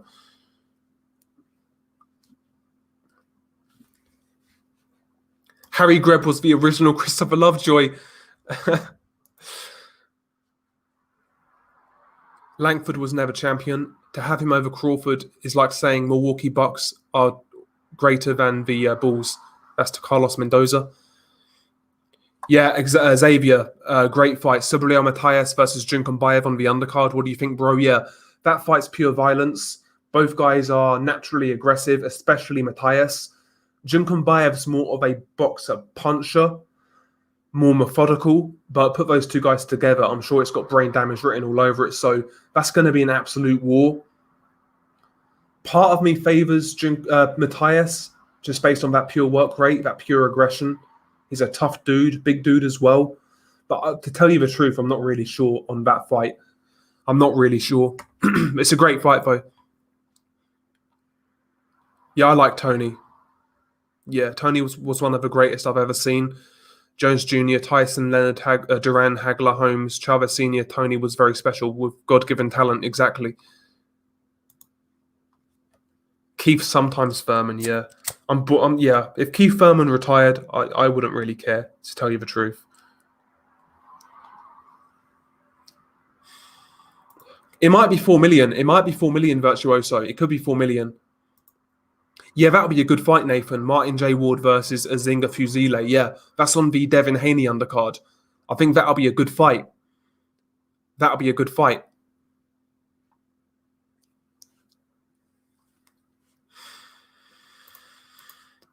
Doesn't help that when a boxer loses on points, fans say he's exposed or he's finished, makes promoters scared to take risks because their asset will plummet. Maybe bump of K, but fuck the UFC. Haney versus Linares, Castano versus Charlo. Yeah, Castano-Charlo is going to be a good fight. Same with Andrade. He said, who else is going to him for that amount of money for the guys he's fighting? Exactly, yeah. Crawford bust Taylor up. I'd favour Crawford. Harry Greb's boxing career is as real as Forrest Gump's football career and Ricky Bobby's race car career.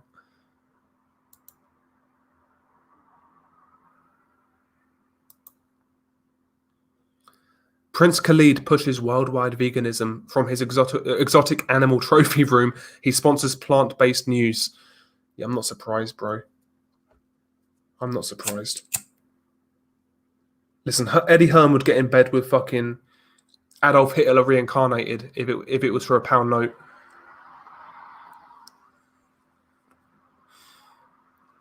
Yeah, it's quite a good fight, Nathan. It was quite a good fight for what it was.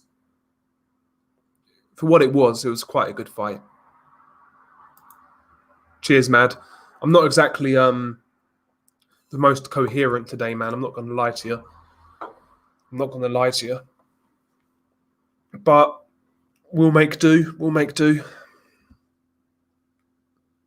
Yeah, Zapida, Nathan. Yeah, we was talking about this earlier. Yeah, he did look average. Like I said, Zepeda's a guy who looks good when a guy's coming forwards, when a guy is actually coming onto him, being aggressive. Zepeda's a good counter puncher, and he can fight if you make him fight. But when a guy is making him take the lead, making him take the initiative, Zepeda's nowhere near as effective.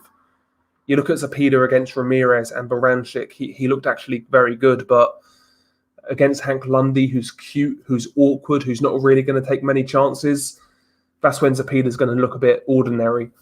I think it was just a style thing, Nathan, more than anything.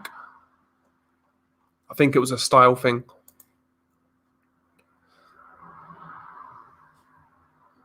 Have you seen any hockey fights, Del? If so, what do you think? What North American sports do you rate the most? Again, man, I don't watch any, but if I had to watch one, it would probably be ice hockey, just because there's a bit of there's some tear-ups in ice hockey. I'd probably watch ice hockey.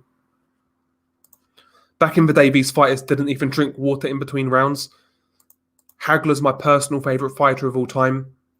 I can see that, yeah. Hagler was a fun guy to watch. See, my favourite of all time is James Toney. My favourite of his generation, I would say Manny Pacquiao. I know I say Beterbiev is my favourite fighter, but I see Manny Pacquiao as like just a level above current fighters, to tell you the truth, like in a category of his own. But yeah. So yeah, Toney, Pacquiao, I'd say those are my two favourite fighters of all time kind of thing. And in terms of like active younger fighters, I'd say Beterbiev's my favourite. Yeah, Baranchik took something out of Zepeda. I think Pedraza beats him in the rematch. You could be right, bro. You could be right. Big up Del, coherence is overrated sometimes. Indeed it is, man. Indeed it is. Fuck. My head's spinning, bro. I can't lie to you. I don't know whether this shit's laced with fucking LSD or something. It doesn't seem right. No, I'm kidding. I'm kidding.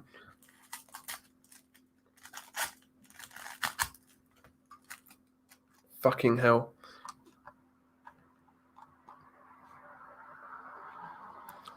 I've totally lost where I was. But yeah, big up to Truth Son, by the way, for the contribution. Much appreciated. Much appreciated.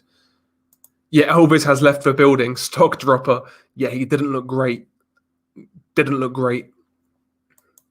Yeah, Donaire has those Filipino genes. He'll be fine. I'd love to see Donaire pull it off.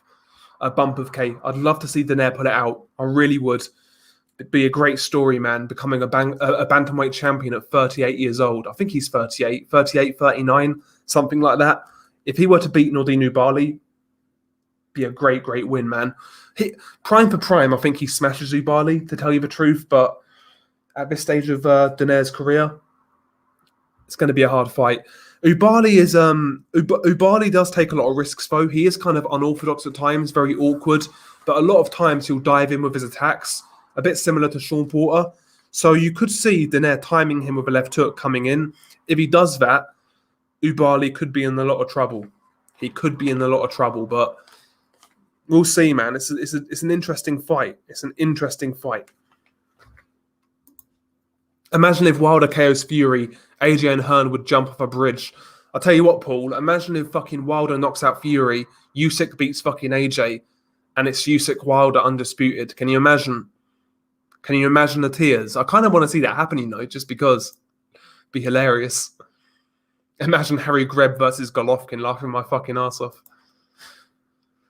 For all of the boomers, what was your favourite era of boxing?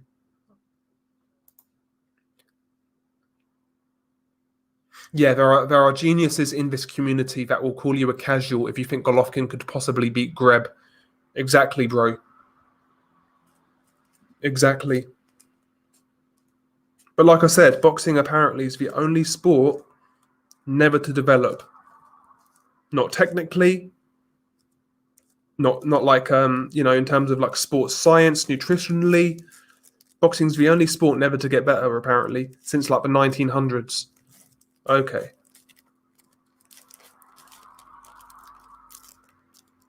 And again, I'm not saying like these guys were great fighters for their era, and historically they're always going to be remembered. But if we get a time machine and take fucking Harry Greb to now, he'll get smoked.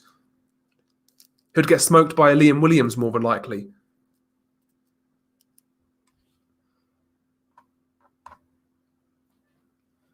A big up to Mad Chad as well, by the way, man. He says a top boxing channel in the world.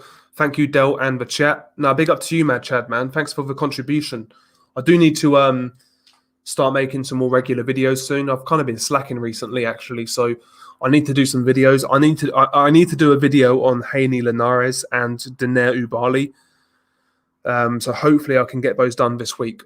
Well, I've only got this week to do them, so fingers crossed. Fingers crossed.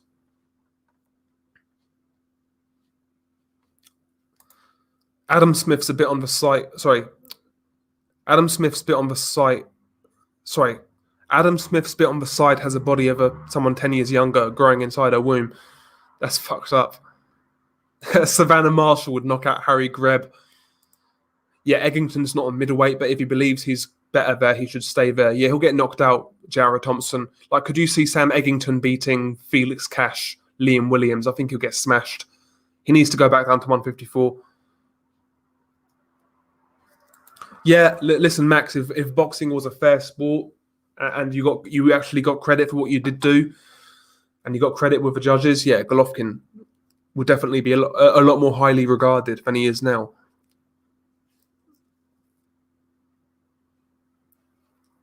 It's crazy, Nordic, man. It's crazy. Ricky Hatton versus Amir Khan at 140. I think Ricky Hatton grinds him down and stops him late, Jared. I think Khan early on would give Hatton a lot of trouble, but eventually Hatton gets to that body, slows down those legs, and knocks him out late on. I'd be pretty confident in that pick. Pretty confident. Yeah, Joshua as a fighter, I got to tell you the truth. I'm not really that bothered about Joshua. I actually quite like watching Joshua fight, to tell you the truth. Just really Joshua outside the ring that I don't really like.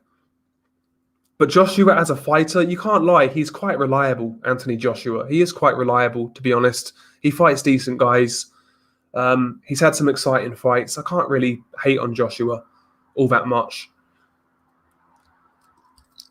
Rod Solka would beat Harry Greb. Do you think Manny's got a good chance against Spence? He's got a chance. I would make Spence a favourite, just based on youth, size. He's fresher, so I'd pick Spence. But listen, Manny's got a chance. Absolutely. How close was Joshua Fury? They were still waiting for money guaranteed after 6 weeks of waiting. Maybe it was only a week away, like the other 40-odd weeks. Exactly, AA Boxing and Blunts. Exactly. At the end of the day, it didn't happen. It is what it is. We need to move on. I want to see Joshua Usyk. That's what I want to see. I want to see Joshua Usyk. Keep on keeping on, Del. You're rolling smooth. I don't feel fucking smooth right now. I feel wavy as fuck, Mad Chad. I feel wavy as fuck. Yeah, I'm thinking Hatton late stoppage in a come-from-behind win. I think he gets dropped early on, but his skills at cutting a ring off are underrated. I agree, Jared. I think that's the sort of fight it would be. I'm not sure whether he gets dropped early on, but I definitely think Khan's speed, his foot speed, would give Hatton a lot of trouble early on in that fight. But I think Hatton eventually grinds him down, slows his legs down, and then stops him. Be a good fight, actually. Yeah, weeds dipped in embalming fluid. I can't even fucking read, bro. Can't even fucking read. Yo, Del Salute. Who have you got? Gary Antoine Russell versus Giovanni Santiago and Martin J. Ward versus Azinga Fusile. Yeah, Gary Antoine Russell versus Giovanni Santiago. Interesting fight. Santiago, of course, got robbed against Broner. And Antoine Russell is a decent prospect. Good test. I would take Russell, maybe late stoppage. Martin J. Ward versus Azinga Fusile. It's a hard fight to call, That's a hard fight to call. I would say they're on a similar level. Azinga Fusile was giving Rakhimov a business until he got stopped. I might go. Do you know what? I might go Azinga Fusile to win. I'm going to pick Azinga Fusile.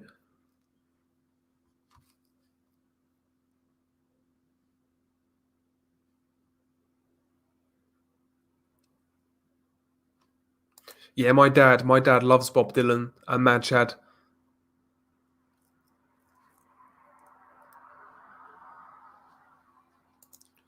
Who would win, Zepeda or Barboza Jr.? That would be a good fight, or even Victor Postal. Yeah, Zepeda, Barboza Jr. I'd lean towards Barboza Jr. Just younger, fresher, and again, he's a guy who can make Zepeda chase the fight. Barboza can box and move, and I think Zepeda's always going to struggle against that style. So I'd probably take Barboza, but it's a good fight. And Victor Postal could be a bad style matchup for Zepeda as well. Yeah, good fight, Nathan. Good fight. Julian Rodriguez, decent prospect. I don't see anything super special in him, but he's a decent fighter, and as is Pedraza, so that would be a good competitive fight. Probably lean towards Pedraza, but it's a good fight.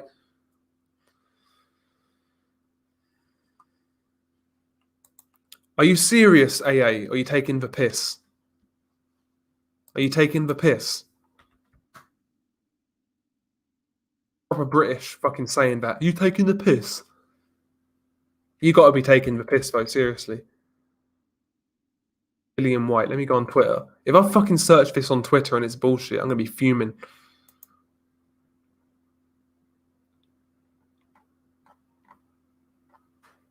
Yeah, I think it's nonsense.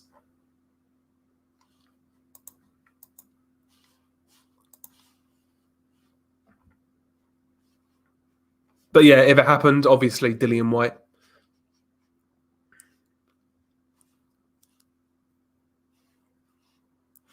Oh yeah, you are taking the piss, yeah. Thurman versus Spence Prime. I've got Thurman. Always thought he was a better fighter. I think Spence gets to his body, Carlos.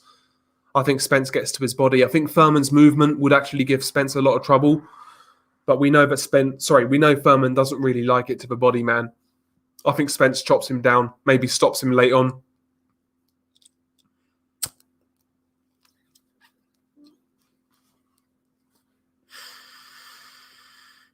I watched Hatton versus you the other day, one of the most confusing fights I've ever watched. Always baffles me how it went, yeah. Ricky Hatton was fucking super dirty that fight, man. He was super dirty. Mad Chad and Chris Christopherson. Yeah, exactly. I don't know where Harry Greb even came from, Virtuoso. I've got no idea where Harry Greb even fucking came from.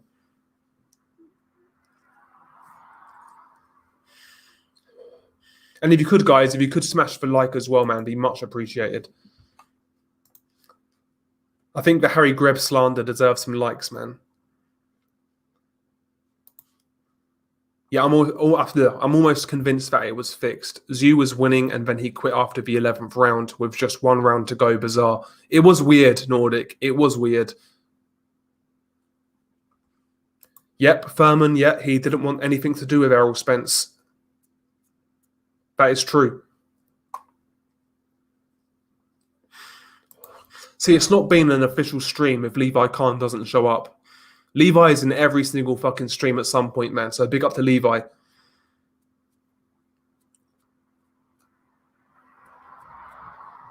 I've done, I did really well this month. Yeah, I didn't smoke any fucking weed for like a whole month, and some bird gave me some over the weekend, man.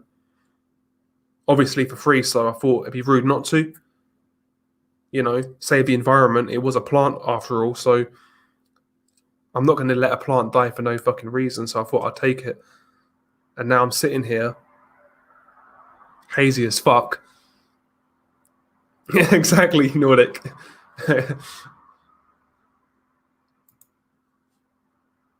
Felix Cash versus Sam Eggington at 160. I would take Cash. Be a good fight to watch, though. Yeah, it'll be a fun fight. It'll be a fun fight, Nathan. But I think Felix goes through him like a doorway. To tell you the truth, I don't think Sam's a middleweight. He's a tough kid, Sam. Will come to scrap, but Sam's not a middleweight. I like Sam actually. I've got a soft spot for Sam Eggington. I've got a soft spot for him. I like his fights. Nice guy as well, man. I like his story. So he had a kid, went to the boxing gym at 18 years old, basically to become a journeyman, make a little bit of money on the side. And he made a good career out of it. So you can't hate on that, man. You can't hate on that.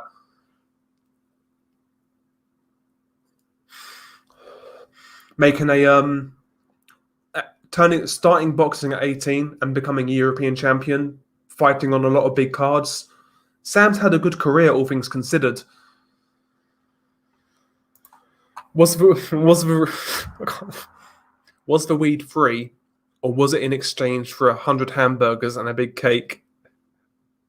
You're a cunt. Just say no, Del. Again, come on, man. You got to save the environment. A plant should not die without being properly used. The resources need to be harvested and used, right? Come on now. Yeah, I like Sam Eggington too. Very, very entertaining fighter. Yeah, who knows who he? Yeah, exactly. He knows who he is. Exactly. Yeah. Luis Ortiz, Lucas Brown. Yeah, Luis Ortiz fucks Lucas Brown up, man. Yep, Eggington beat the sex offender Carlos Molina. Good for the world.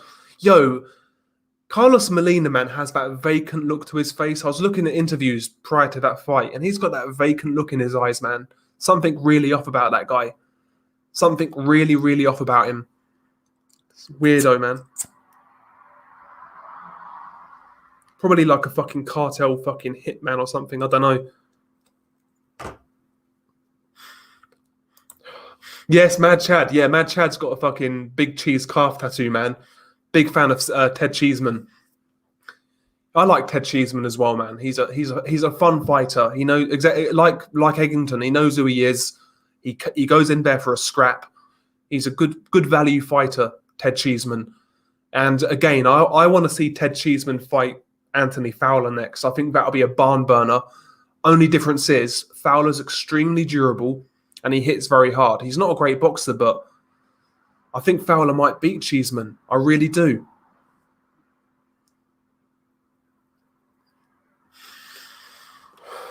Yeah, that is a joke. I like Maris Briedis, but yeah, that's a joke. Paulie Malignaggi, Sam Langford, who wins? Fuck's sake.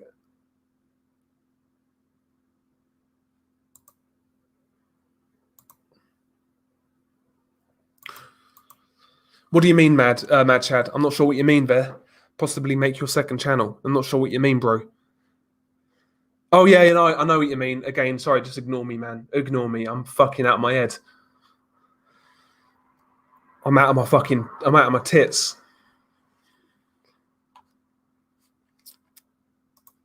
Carlos Molina shops at Adam Smith's basement. Yeah, Cheeseman could stop Fowler if he keeps his head.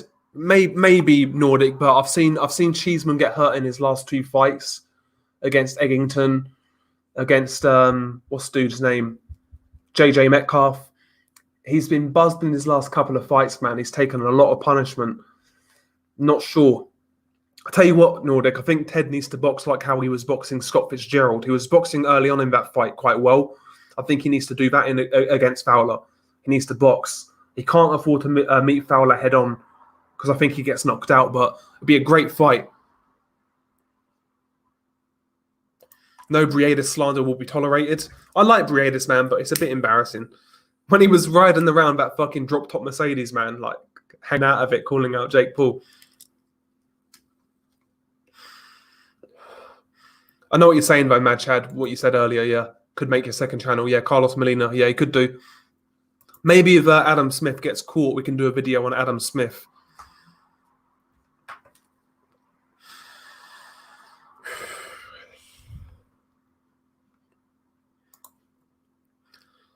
Delboy, what are you going to do with that second channel? I told you, wait till it hits 100k subscribers. It's mad, isn't it? Yeah, it's mad. Four fucking videos, and we've got more subs on that channel than this channel. It's crazy. Absolutely crazy. I was shocked. I'm shocked, man, but it's a good start. It's a good start. It's a good start. The only problem is, though, I can't keep on doing videos about, like, real-life events, like, real-life, like, it's hard to explain, but the stories I've covered so far are, like,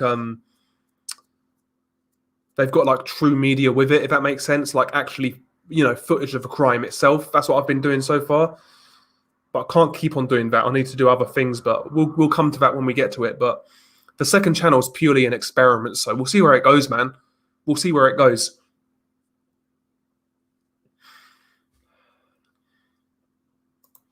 Disturbed Reality, the true story of certified psycho Carlos Molina. Welcome back to Disturbed Reality, the true story of certified psycho Carlos Molina. Ted will use his face as a weapon. He responds well from his hits to his head. Yep, Hassan Moranquinho cracked Eggington in 1 round, then never heard from him again, banished back to Tanzania.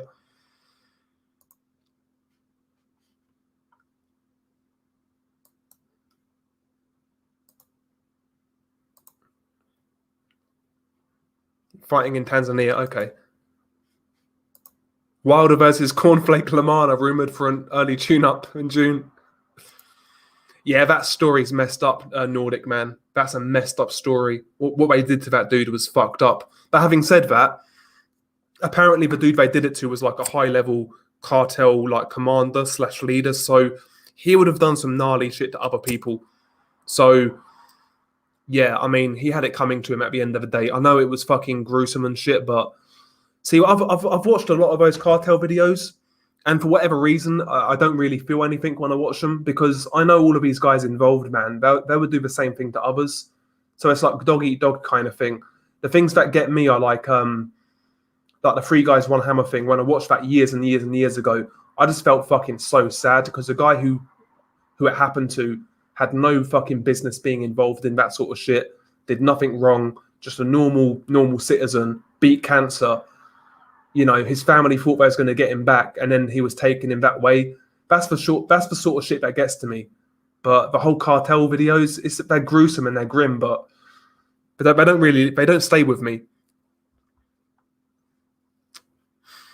Yeah, Troy Williams and JJ Metcalf. Yep, good fight. And I tell you what, actually, I had a lot of respect for Troy Williamson after he knocked out Kieran Smith. He knocked him out badly. And no celebration. A lot of guys would have got gassed, would have got hyped, but he knocked him out badly, waited for him to recover, then he celebrated. I got a lot of respect for Troy Williamson. You could do videos in boxing like Felix Verdejo, Edwin Valero, Carlos Valdemir, to name a few. Yep. Check out the Smiley Face Killers. I think it's for real. I'll have a look at it, man. Yep, the story was terrifying and it shows how messed up the world can be. Indeed, yep. And people think that sort of stuff can't happen in the UK or a civilized country. Like, the veneer of civilization is very thin. If shit really hit the fan and people were desperate, we'd be doing that to each other and stuff like that. A lot of people would be out there doing shit like that. So to say it can only happen in Mexico or fucking Honduras, Colombia, it's a misnomer. It could happen anywhere under the right circumstances. We've all got that inside us, in my opinion. Or we've all got horrible, horrible acts inside us if we're desperate, kind of thing. That's how I look at civilization and life in general. But Dell's going to have to create content for his second channel by filming his own depraved behavior. Did you see Ty and Booth's last stream? He said Gerald McClellan's sister needs to raise money for a carer so she can have a sex life, so she must be sick of stopping sex when he wakes up screaming in the night. Oh, Christ. Christ almighty. Remember what I told you, what you should do with the second channel when it hits 100k. Change the name to Del Boy Sports TV and talk about boxing. You'll be the biggest channel. Exactly, man. The meshing of 2 channels is brilliant. Yeah, I'm having fun with the second channel, believe it or not. I'm having fun with it. Yeah, most boxing guys on YouTube are trolls nowadays. They barely even give proper fighters coverage. Exactly, bro. Exactly. Like, it goes to show, Nathan, yeah? So on the second channel, we talk about fucking horrible, messed up shit. And that community, I'm not familiar with it at all, like the whole true crime community. But that community is far more level-headed, man. You get some sickos in the comments occasionally, like little edgelords, but like there's more. That community is more sensible. It's madness. Carlos Molina also has a nose that's bent in half, caved. Must have taken a hammer to do that damage. Such a shame what happened to those people. The guys with the hammer are messed up in the head, man. Yeah, they should have been put down, man. They should have been put down. Boazzi knocked the fuck out of that blender guy from France. Total mismatch. Shame on Matchroom matchmakers. Yeah, Boazzi needs a step up.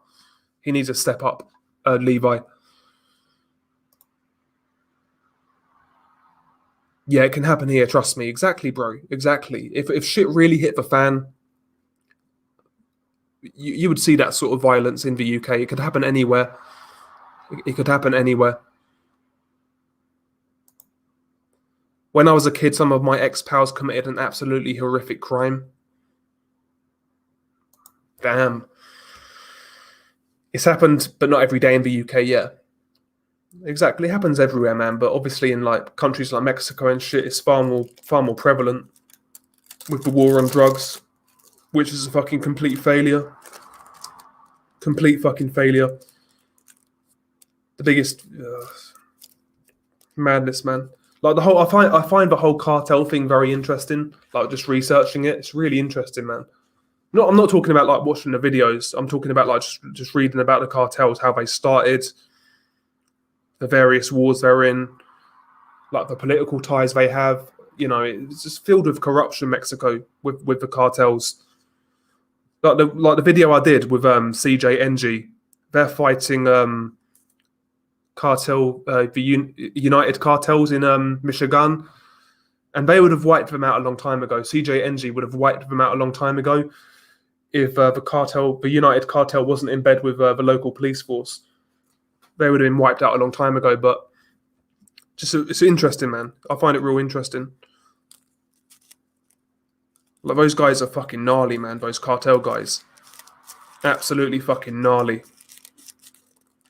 Dudes are out there with fucking RPGs and shit, fucking tactical assault rifles, 50 caliber fucking machine guns and shit, walking around the streets. It's crazy. And bear in mind, yeah, Mexico has one gun store in the whole country, and you see these guys armed to the fucking teeth here like a fucking guerrilla army. It's crazy. Josh Taylor needs to go and sort the cartel out. He's 3-0 against Mexicans. Yeah, so 2 Girls, 1 Cup though, that's not real. Apparently, well, according to the director, it's not real. Basically they used ice cream. See, I watched that video at school. I watched that video back in school days, man.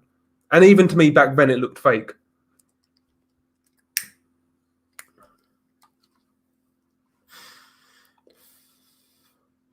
Big up to Champion Killer in the house. Salute to you, sir. Yeah, Taylor's a beast, a real spiteful guy in the ring. Indeed, he is, man.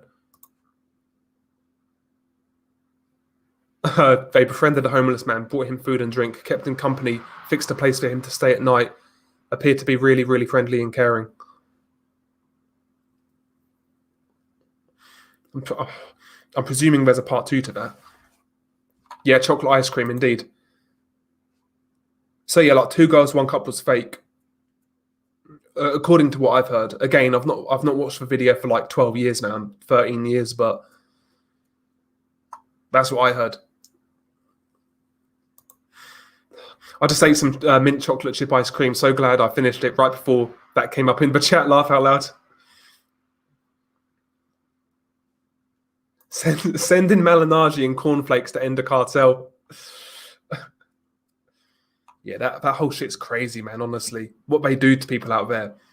Like, I couldn't think of doing that to my worst enemy. I don't really have any enemies, to tell you the truth, but like doing what those guys do to people, like even somebody who really, really, really, really, really wronged me, apart from like a nonce, I couldn't think of doing that to anybody. I tell you the truth. I really couldn't.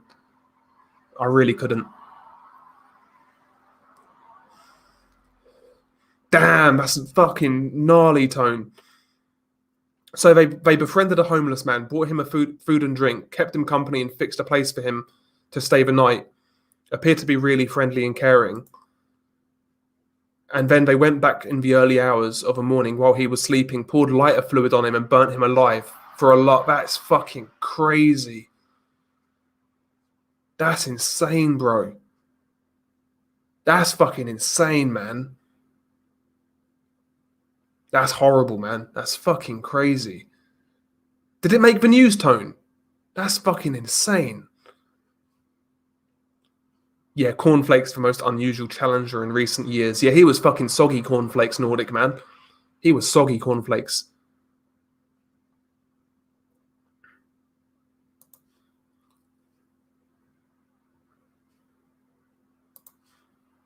Yeah, I could never do anything like that. It's too far.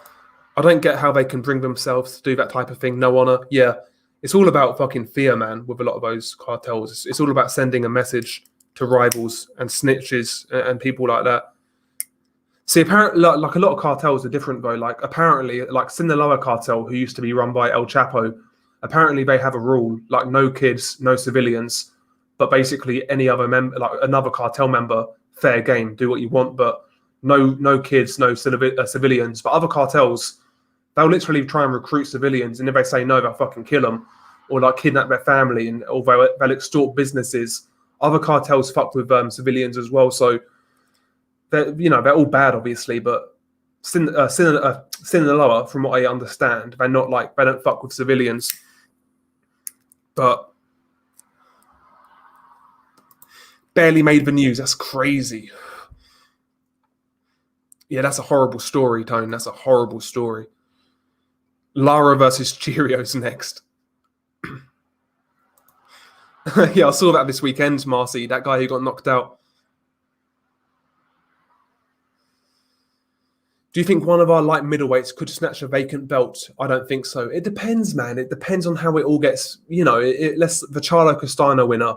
If Charlo wins, he'll definitely move up. He's a big dude. Let's say Charlo wins, he vacates and he moves up. Potentially somebody could snag a belt, but it would have to work out rather kindly for a British fighter. Winner faces shredded Reed. Shredded. I can't even fucking talk, man. I'm fucked.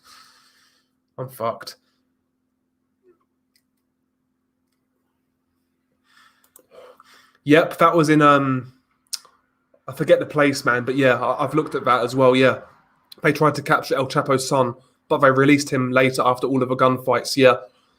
So yeah, the Sinaloa basically fucking rounded together like 1,000 sicarios to try and break him out, and yeah, the military, the police caved in at the end, and they let him go. That's how powerful a lot of those cartel guys are. Well, like the big cartels, So like, yeah, Sinaloa, CJNG, Gulf Cartel. They're really fucking powerful, man. They're really powerful. MJ Ronnie Rios, yep, good fight.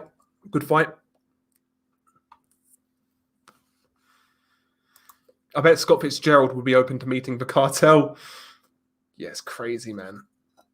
It's crazy.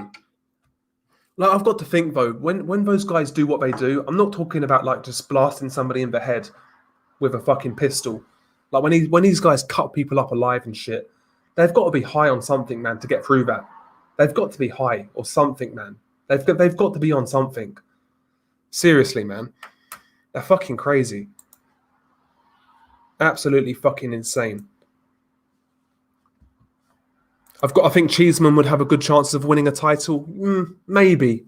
Again, it depends on how it all works out, but it depends. I know he's highly ranked in the IBF. He's quite highly ranked. The soldier who slapped El Chapo was shot. Sorry, the soldier who slapped El Chapo's son was shot 48 times a few days later. Yep. Indeed. That's how fucking gnarly they are, man. And when they captured El Chapo's son, it was by mistake as well. I think they went to like some sort of house party, and they never expected to see El Chapo's son. And you can see the footage online when they realized it was El Chapo's son. They obviously had to bring him in, but the policeman looked so fucking nervous that they actually found El Chapo's son. They looked so nervous, man. It's crazy. And half of those fucking police officers are on the fucking cartel payrolls anyway, man. It's like the CJNG leader, man. He was a drug pusher in America, I think California. Got deported, worked in for the Jalisco police force for 2 years. Then he became a fucking cartel fucking leader, man. So the police and the cartel are in bed with each other, no doubt about it. What's going on with J Rock? I heard he's fighting soon, Jared, but I forget when. He's fighting like a no name, but he's fighting soon. He's fighting soon.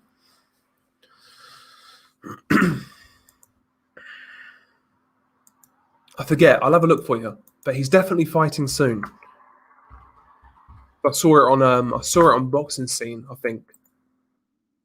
He's fighting Brian Mendoza on the 26th of June.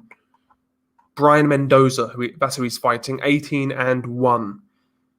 18-1. He's fighting. What card is it on? Okay, yeah, that's on the Tank Davis card. So yeah, Julian Williams is fighting Brian Mendoza. So yeah, he'll be back soon. Yeah, Rosario Lubin is a good fight. Again, that's on the Tank Davis undercard. Yeah, I've got a feeling it will happen. 22B. I've got a feeling it will happen.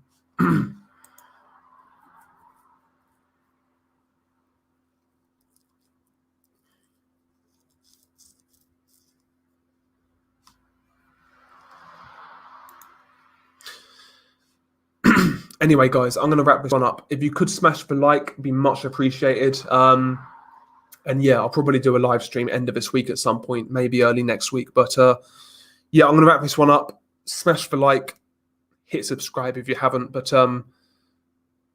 yeah, I think I'm going to wrap this one up. Yeah, probably Nathan. Yeah, Brian Rose. Yeah, Almencho. Yeah, he's the CJNG leader. Yeah, but yeah, I'm gonna wrap this one up. Peace, guys.